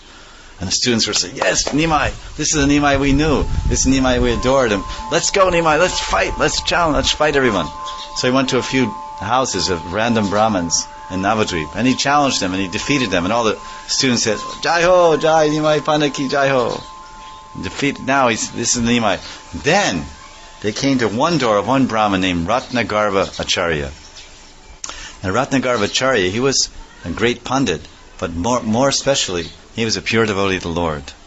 He's a Shuddha Bhakta, Premi Bhakta. So when they came to that door, they heard that inside the house he was not reciting Sanskrit and logic and all these things. He was reciting Srimad Bhagavatam. And he recited some verses in such a way, when Nimai heard them, again he had a relapse. He had a relapse, and he went back into his Mahabhav of Radharani searching for Krishna, and Nimai fell on the ground, started rolling on the ground at the feet of his students at the doorstep of Ratnagarbha Acharya's house. Krishna, Krishna, Krishna. And seeing this display of ecstasy, Ratnagarbha was understanding, this is a great personality. And then Nimai, he told him, he said, Panditji, tell me more. So then he started reciting more shlokas. Ratnagarbha Acharya started reciting more shlokas from the Bhagavatam. And Nimai went into more ecstasy. Then he embraced. So that's where we left off 2 days ago. Now, seeing his devoted recitation of Bhagavat, Nimai became very pleased and embraced him. Prema Lingana, remember? We said that. Pahiya Vaikunta Nayak era Alingan Preme Purna Ratnagarbha Hailatakan, being embraced by the Lord of Vaikunta. Vaikunta Nayak, the hero. Is he saying the Lord? Vaikunta Nayak means actually the hero of Vaikunta. Ratnagarbha became filled with love of God. Prem Purna Ratnagarbha Hailatakan. Prem Purna. So by that Alingana, as we mentioned earlier, that Alingana was not an ordinary Alingana. Alingana means embrace. It was a Prema Lingana. And Mahaprabhu transferred, because as I mentioned the other day, if you look at these Leelas of Chaitanya Bhagavat, especially after his initiation, everywhere it's a two-sided coin. Everywhere there's Madhurya Leela and Audarya Leela. Sometimes it's going like this, it's going Madhurya Leela. And then next moment it goes Audarya Leela, then Madhurya Leela and Audarya Leela. So because they're inseparable. It's like the right hand is going like this, Audarya Leela, then the left hand is moving like this, Madhurya Leela. So when he was hearing the Bhagavatam, Nimai Pandit, from Ratnagarbha, then he was absorbed in his own Madhurya, his own Braja Madhurya, his own Mahavav, and his ecstasy. The next moment he comes back to his Bahir, his external consciousness, then he temporarily leaves that mood of Madhurya and enters the mood of Audarya. Audarya means distribution of the Madhurya, distributing the sweetness of Braj. Madhurya is relishing the sweetness, the internal ecstasies, the prema, the feelings of love and union with Krishna and Radha, or the separation, the sambhog or the viraha. And then because who it is, because it's Gauranga, then the next moment there's Audarya. So then he comes to external consciousness. Who has filled me with this sweetness? Who has given me these verses? Who has spoken like this to catapult me into these highest ranges of Mahabhav and separation? Oh, it's this Brahman. Oh, now it's time to become. It's like Clark Kent and Superman. He's a newspaper reporter, then he's Superman. Oh, now I should distribute the sweetness he's given me. And he sent me I'm relishing this Braj Bhav, this ecstatic Mahabhav of Radharani. Now let me give it to him. So then he reaches out and he grabs this Ratnagarbha and he embraces him. And then that's a Prema Lingana, that's what it says. He Purna Prema, he filled the heart. So that's Audarya. He transferred, he distributed the Madhurya into the heart of Ratnagarbha. So then Garbha means heart, means hidden place, secret place, womb. So Mahaprabhu gave him that great jewel.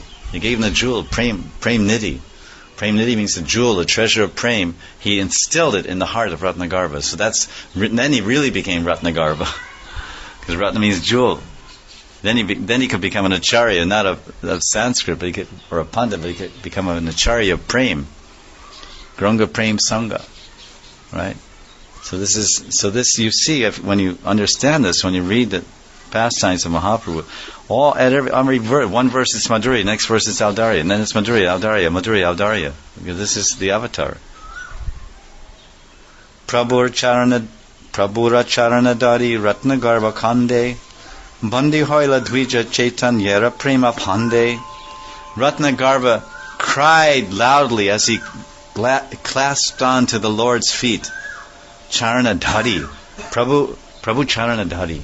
He's holding, cherishing the lotus feet of Prabhu, Vishwambara Mahaprabhu. Thus the Brahman was ensnared in the network of Lord Chaitanya's love. Bandi Dvija Chaitanya Prema Phande. So he was a loving network. He was tied up.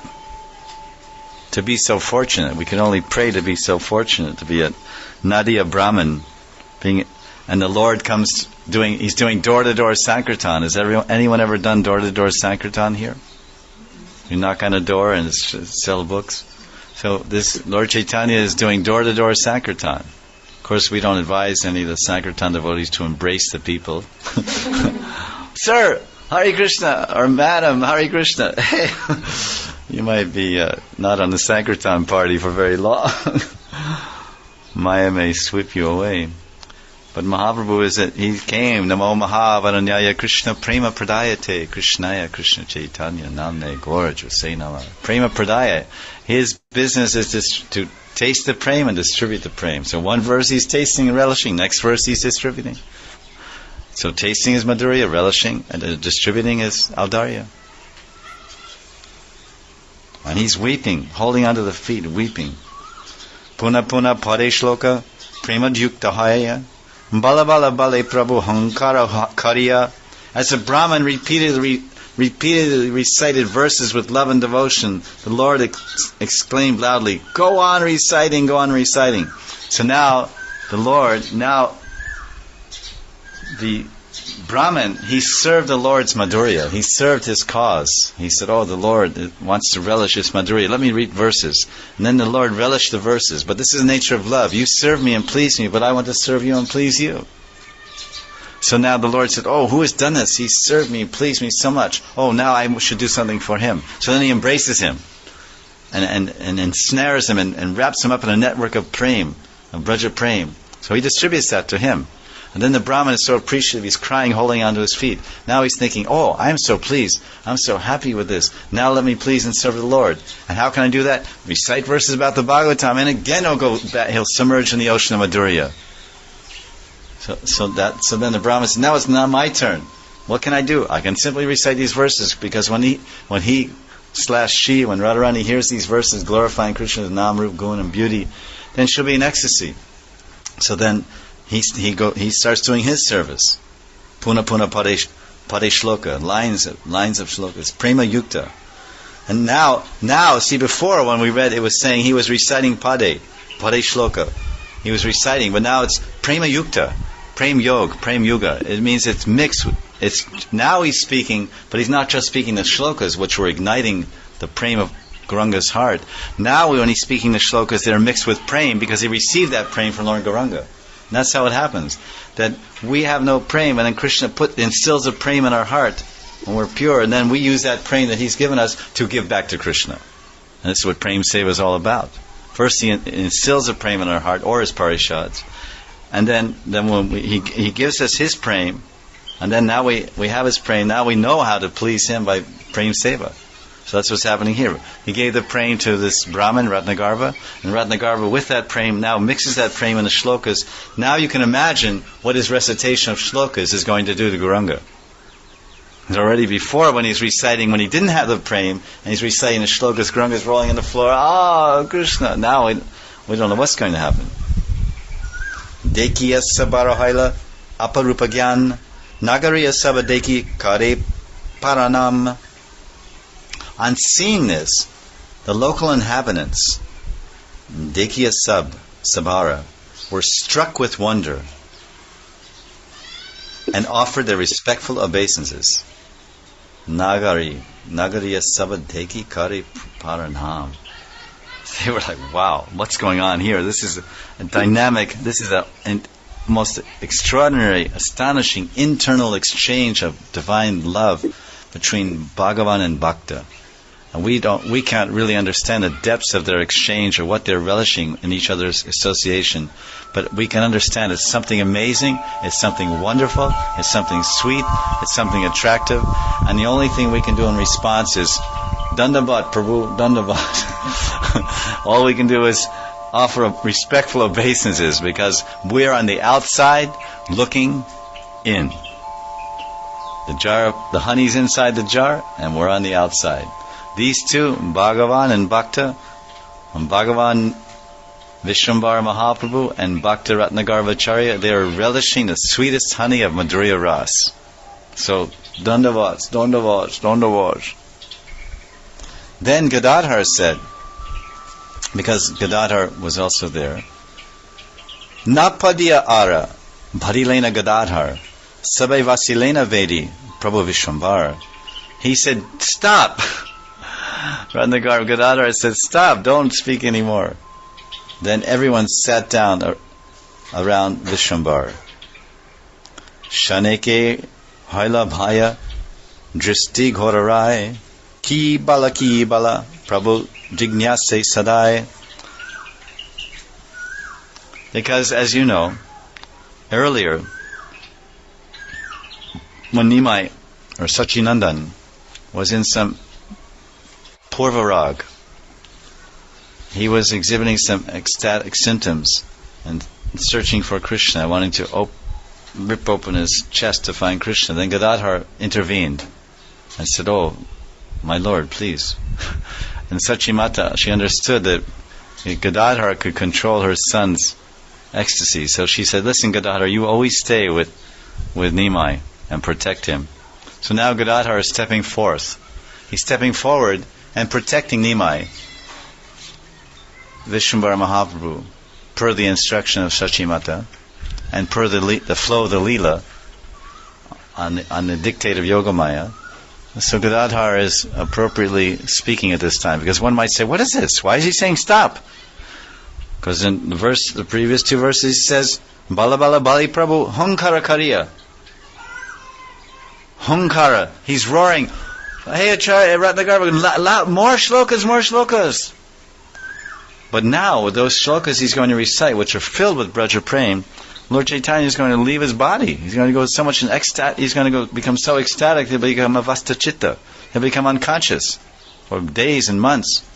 Knowing this, and precipitating or predicting this may happen, Gadadhar, who understands all this flow of Brajabhav and what's going to happen when this volcano, this golden volcano of Lord Chaitanya's heart erupts upon hearing those shlokas, he says, stop, hey, stop, put a lid on it. Okay, cool it.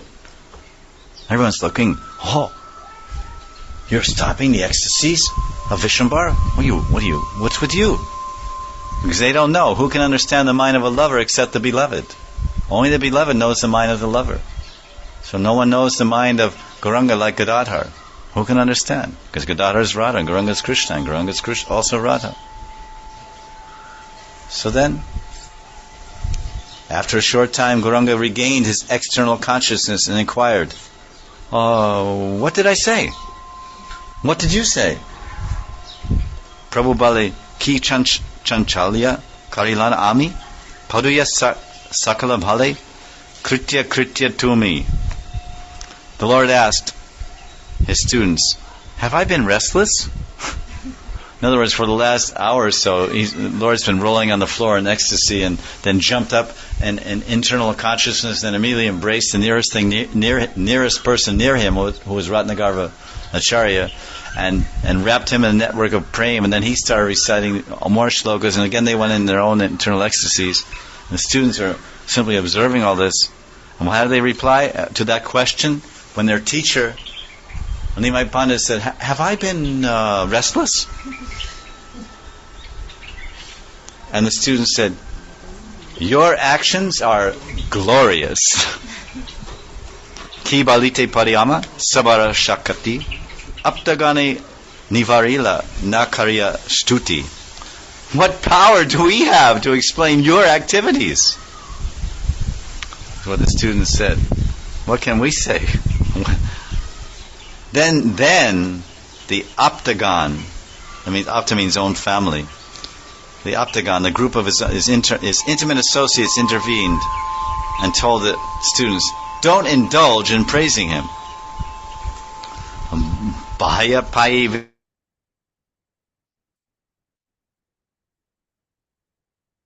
Ganga deki body.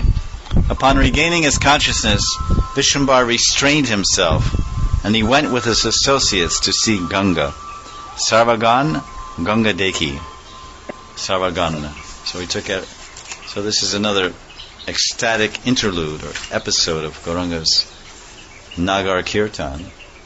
Of course, now it's not really Nagar Kirtan. The objective was to challenge everyone in Sanskrit and logic and defeat them. But somehow he ended up in Brajbhav and ecstasy. Ganga namaskari Ganga jala nila shire Roshtira sahita vasilena Ganga tire. Vishwambar offered obeisances, namaskar, Ganga namaskar, to Ganga, and he sprinkled water on his head. Ganga jal nila shire. Then he sat down on the bank of Ganga with his associates. Ganga tire. Jamanara tire jena, Bedi gopagan, Nana krida karilena, Nandarer nandan, Seimata shachira, Nandan, Ganga tire, Bhakter sahita Krishna, Prasange vihare. As Nandanandan, once Nandanandan, surrounded by the cowherd boys, enjoyed various sporting activities on the bank of the Jamuna, Shachinandan, surrounded by his devotees, enjoyed discussing topics of Krishna on the bank of the Ganga. So these leelas are running on parallel tracks, Gaur Leela and Krishna Leela. Krishna is relishing the sweetness of associating with his friends and lovers and relatives and parents. And Gauranga, he is in that time to time, he's in that same mood of Krishna. And then he's also absorbing himself in Brajbhav. And his associates enter into the mood of Gauranga in Brajbhav. And then they start remembering Krishna and his Ban Bihar, or his Bojantali, or his other leelas with the gopas.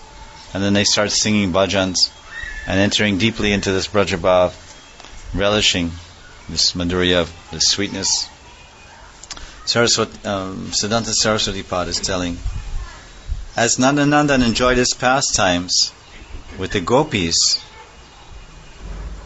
on the banks of the Kalindi, Shachinandan, surrounded by his students, Shishyagan, similarly engaged in Harikatha, glorifying the Nam, Rup, Gun and Leela of Krishna while sitting on the bank of the Ganga. Rather than accepting that Gaura Sundar spent his time discussing topics of Krishna, the foolish Gaura Nagaris imagined that Gauranga was a Nagar, an amorous lover. In order to counteract such imagination, the author has used the phrase Krishna Prasanga, or topics related to Krishna, while describing Krishna's pastimes of Krishna Kirtan. So the Sahajiyas, they take the word prasanga they take that to mean erotic union, because that's also a type of sangha. Sometimes in discussing conjugal love, they say sangi. Sangi means my associate, my lover. So they misinterpret this to mean that union, that Gauranga was in a mood of Krishna and he was enjoying this type of thing. Katashane sabare vidaya diyagare Vishwambara chalilena apana mandire. After some time, Vishwambar took leave of everyone and returned home. Bhojanakariya Sarva Bhuvaneranath Yoga Nidra Pratikari Lena Drishtipat. After taking his meal, the Lord of the entire universe, Sarva Bhuvanaranath, glanced towards Yoga Nidra. That's very interesting. Dristipat. Yoga Nidra Prati Karilena Dristipat.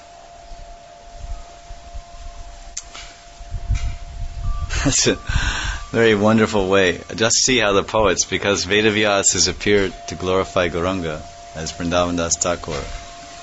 So he came home, he ate, and he took rest. That's what happened. That's very attractive, very poetic, right? He came, he ate, and rest. Went to sleep.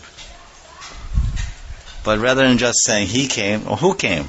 Who came? Sarva Bhuvanaranath. Sarva Bhu, Om Bhur Bhuvaswa. Not any ordinary he, not any ordinary person, but the Sarva Bhuvanaranath.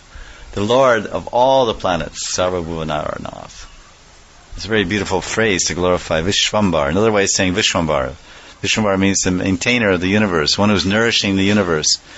Ambara means cover, nourish. One who's covering the universe with love, who's spreading love throughout the universe, who's nourishing the universe with love. Prem Nam Sankirtan, Vishwambara. He's maintaining everyone, because life without love is not worth living. So in the age of Kali, or any age, if one does not receive love of God or Krishna Prem, then his life is useless. He's not really existing. He's not really maintaining anything. He's simply dragging on a dead body. So Mahaprabhu is maintaining the universe by distributing love. Because love not only maintains, it sustains and creates a situation where we can live forever when we attain Krishna Prem. So he's describing this Vishwambar, Sarva Bhuvanaranath. And then what is he saying? Instead of saying he went to sleep, he glanced at Yoga Nidra. Because the point is, not only is it a poetic way of saying he went to sleep, Yoga Nidra Dristipat. Dristipat means he glanced. A part of his glance. He glanced at Yoga Nidra. Because when the Lord rests, he doesn't go into ignorance as we do. But Nidra means sleeping. But it's Yoga Nidra. Means that he connects with his associates. So his resting, just like when Chaturmasya is there. Chaturmasya is coming. When Chaturmasya is there, it says that Vishnu lies down, he goes into Yoga Nidra for 4 months. Yoga Nidra means that he goes into he has confidential union with Lakshmi Devi in the privacy of their own quarters. He's no longer holding court. He's no longer giving darshan to the demigods. He's no longer doing any maintenance work. Everything's on automatic pilot. Of course, it's only a few hours. It's 8 hours of his time and 4 months.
Gorabani Patarine, Nevesesha Kinyagani, Prasata Gesatari.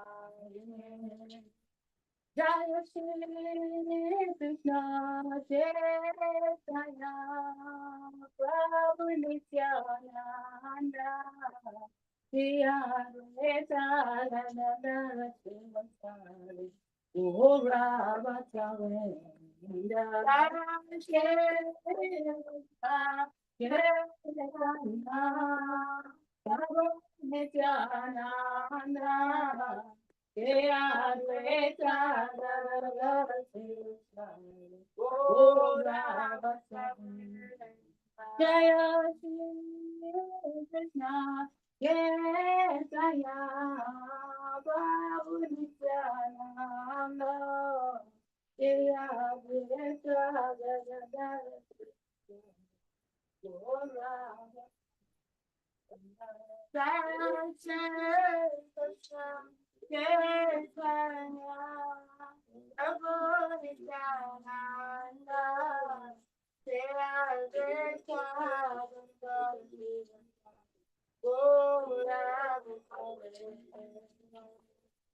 Hare Krishna, Hare Krishna, Krishna Krishna, Hare Hare, Hare Rama, Hare Rama, Rama Rama, Hare Hare, Hare Krishna, Hare Krishna, Krishna Krishna, Hare Hare.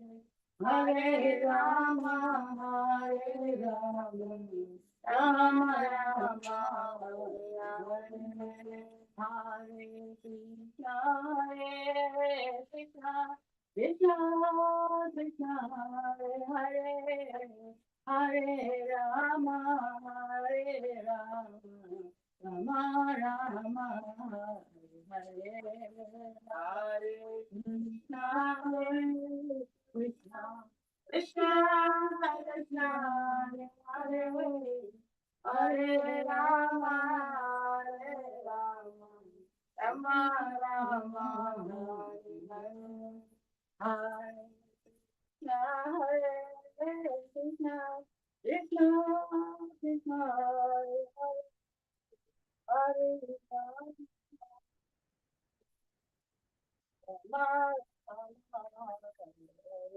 Hare, Rama Hare Krishna, Krishna Krishna, Hare Hare, Hare Rama, Hare Rama, Rama Rama,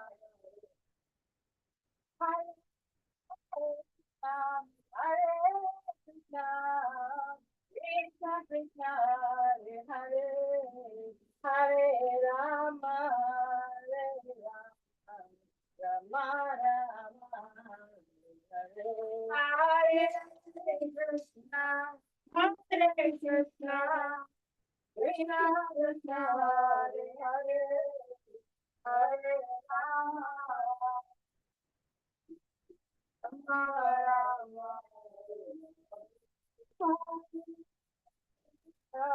Hare Krishna, Krishna Krishna, Hare Hare, Hare Rama, Rama Rama, Hare Krishna, Hare Krishna, Krishna Krishna, Hare Hare, Hare Rama, Rama Rama, Hare Krishna, Krishna Krishna, Hare Hare, Hare Rama, Hare Rama, Rama Rama, Hare Krishna, Krishna Krishna, Hare Hare, Hare Rama, Hare Rama, Rama Rama, Hare Krishna, Hare Krishna,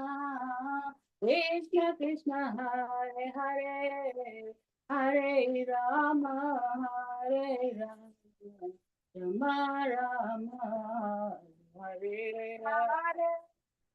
Krishna, Hare Krishna, Krishna Krishna, Hare Hare, Hare Rama, Rama Rama, Hare Hare. Hare Krishna, Krishna Krishna, Krishna Hare Hare, Hare Rama, Rama Rama, Hare Hare. Hare Krishna, Krishna Krishna, Hare Hare, Hare Rama, Rama. Hare Krishna, Krishna Krishna, Krishna Hare Hare, Hare Rama, Rama Rama, Hare Hare. Krishna Krishna, Krishna Hare Hare, Hare Rama, Hare Krishna, Krishna Krishna, Hare Hare, Hare Rama, Hare Rama, Rama Rama, Hare Hare. Krishna, Krishna Krishna, Hare Hare, Hare Rama, Hare Rama, Rama Rama, Hare Hare.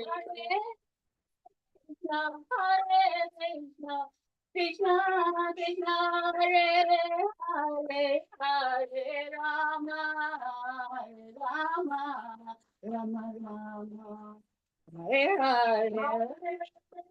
Krishna, Hare Krishna, Krishna Krishna, Hare Hare, Hare Rama, Hare Rama, Rama Rama, Hare Hare. Krishna, Krishna Krishna, Krishna Hare Hare, Hare Rama, Hare Rama, Rama Rama, Hare Hare. Krishna, Krishna Krishna, Krishna Hare Hare, Hare Rama, Hare Rama. Jaya Radha Samasunda, Radha Samasunda, Jaya Radha, Radha Samasunda, Radha Samasunda, Radha Shyam, Jaya Radha Shyam, Jaya Radha Shyam, Jaya Shri Radha, Jaya Shyam, Jaya Shri Radha, Jaya Jagannath, Jaya Jagannath, Jaya Baladeva, Jaya Subhadra, Jaya Jagannath, Jaya Jagannath, Jaya Baladeva, Jaya Subhadra, Jaya Baladev, Jaya Nitya.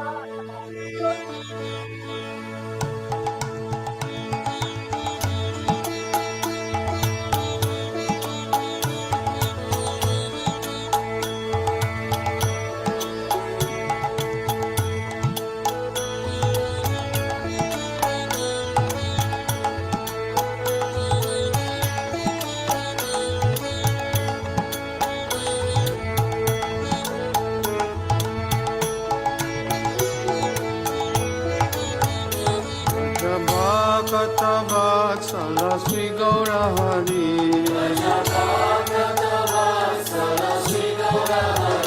Vajabhakata Vatsala Sri Gaurahari,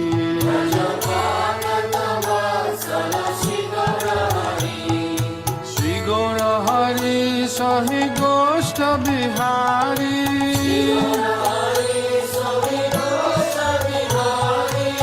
Nanda Jasomati Chitahari,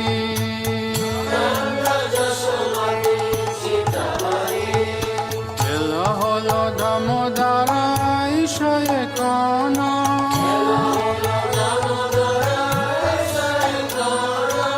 Bhova Mandire Basi Karaha Bojana,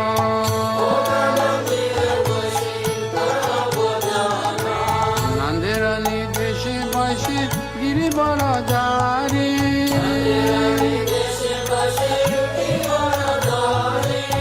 Baladeva Saha Sokha Boise Sari Sari Shukta Shakhari Vajinalita Kushmanda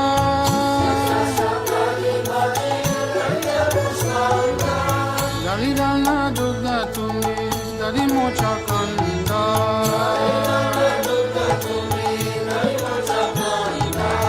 Udabora Mash Boda Rotika Britana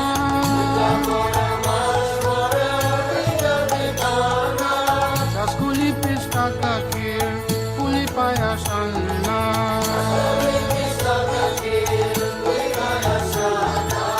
Kapura Amrita Keli Ramba Kirashara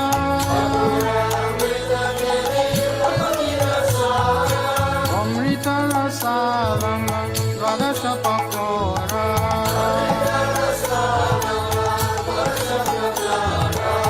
Luchi Sinisar Puri Ladura Sabali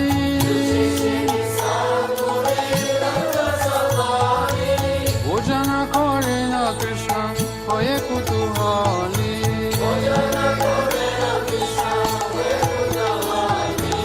Radhikara Pakayana Bibida Byanjana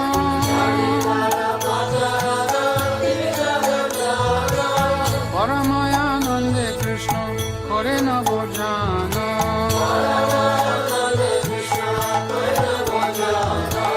Chale Bale Ladu Khai Sri Madhu Mangala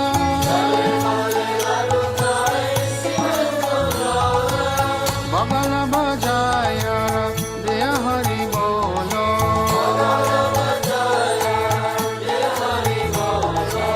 Radhikari Gani Hari Nayane Rakone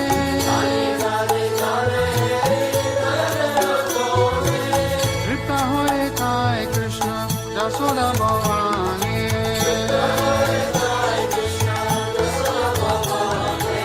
Bhojanande Priya Krishna Subhasita Bari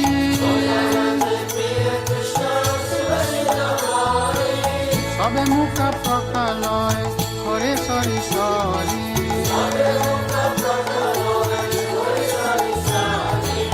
Asta Mukha Prakaliya Jata Sakagane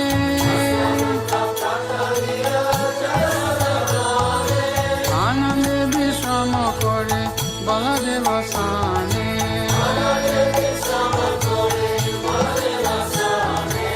Jambula Rasalane Kambula Masala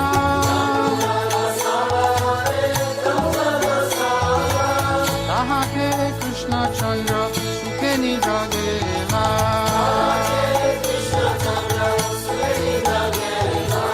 Vishalaka Shiki Pucha Chamara Dulaya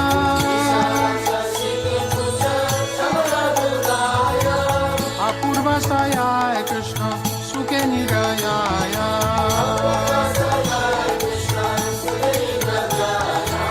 Yasomati Anga Priye Danishtaya Nito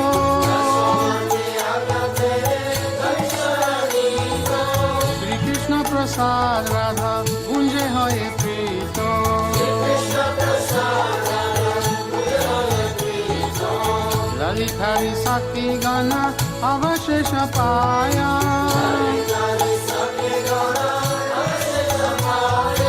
Mane Mane Sukhe Radha Krishna Guna Gaya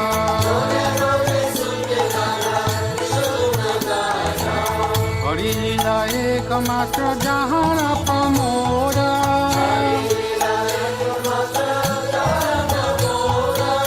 Bhogarati Gai Thakur Bhakti Vinoda Madhava Katha Vatsala Sri Gaura Hari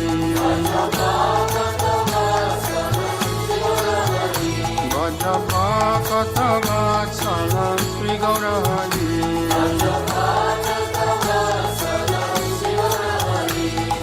Sri Gaura Hari Sahi Goska Bihari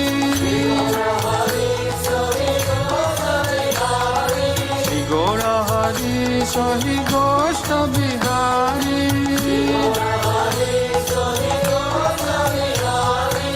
Nanda Jasomati Chita Hari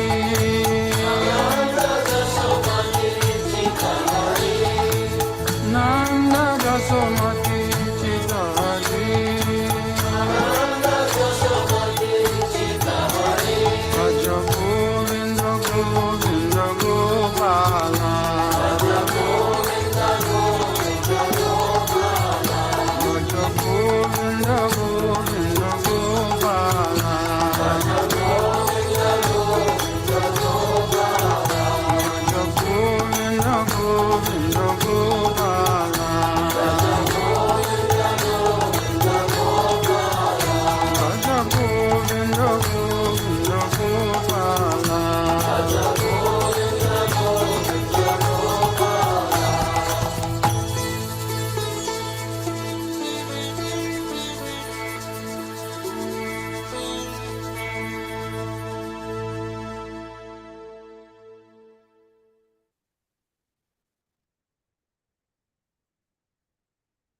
Jaya Jaya Radha Krishna Yugala Milana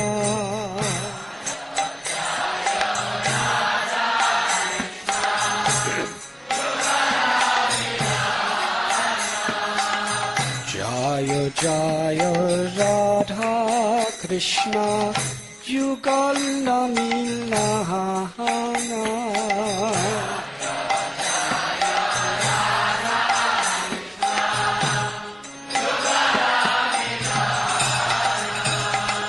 Arati Karaveladi Adi Saki Gana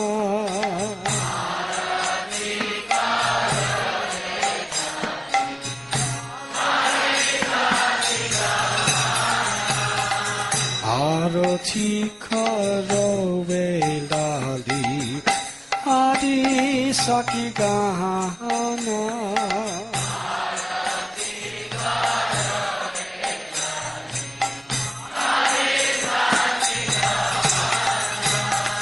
Madana Mohana Rupa Tribanga Sundara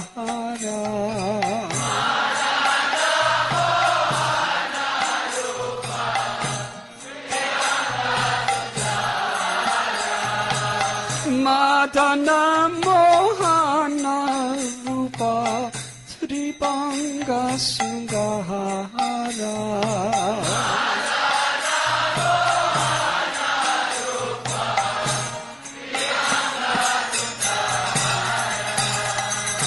Pitambara Siki Pucha Chuda Manohara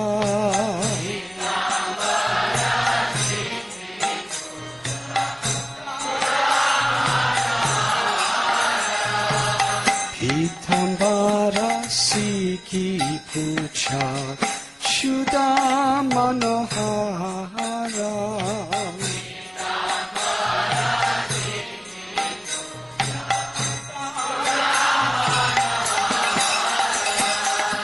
Jaya Jaya Radha Krishna Yugala Milana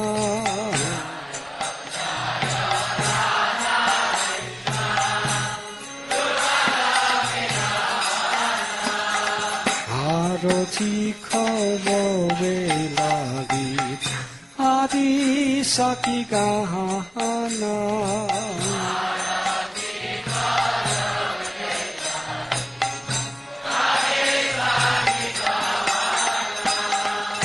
Lalita Madhava Vame Vrishabhanu Khana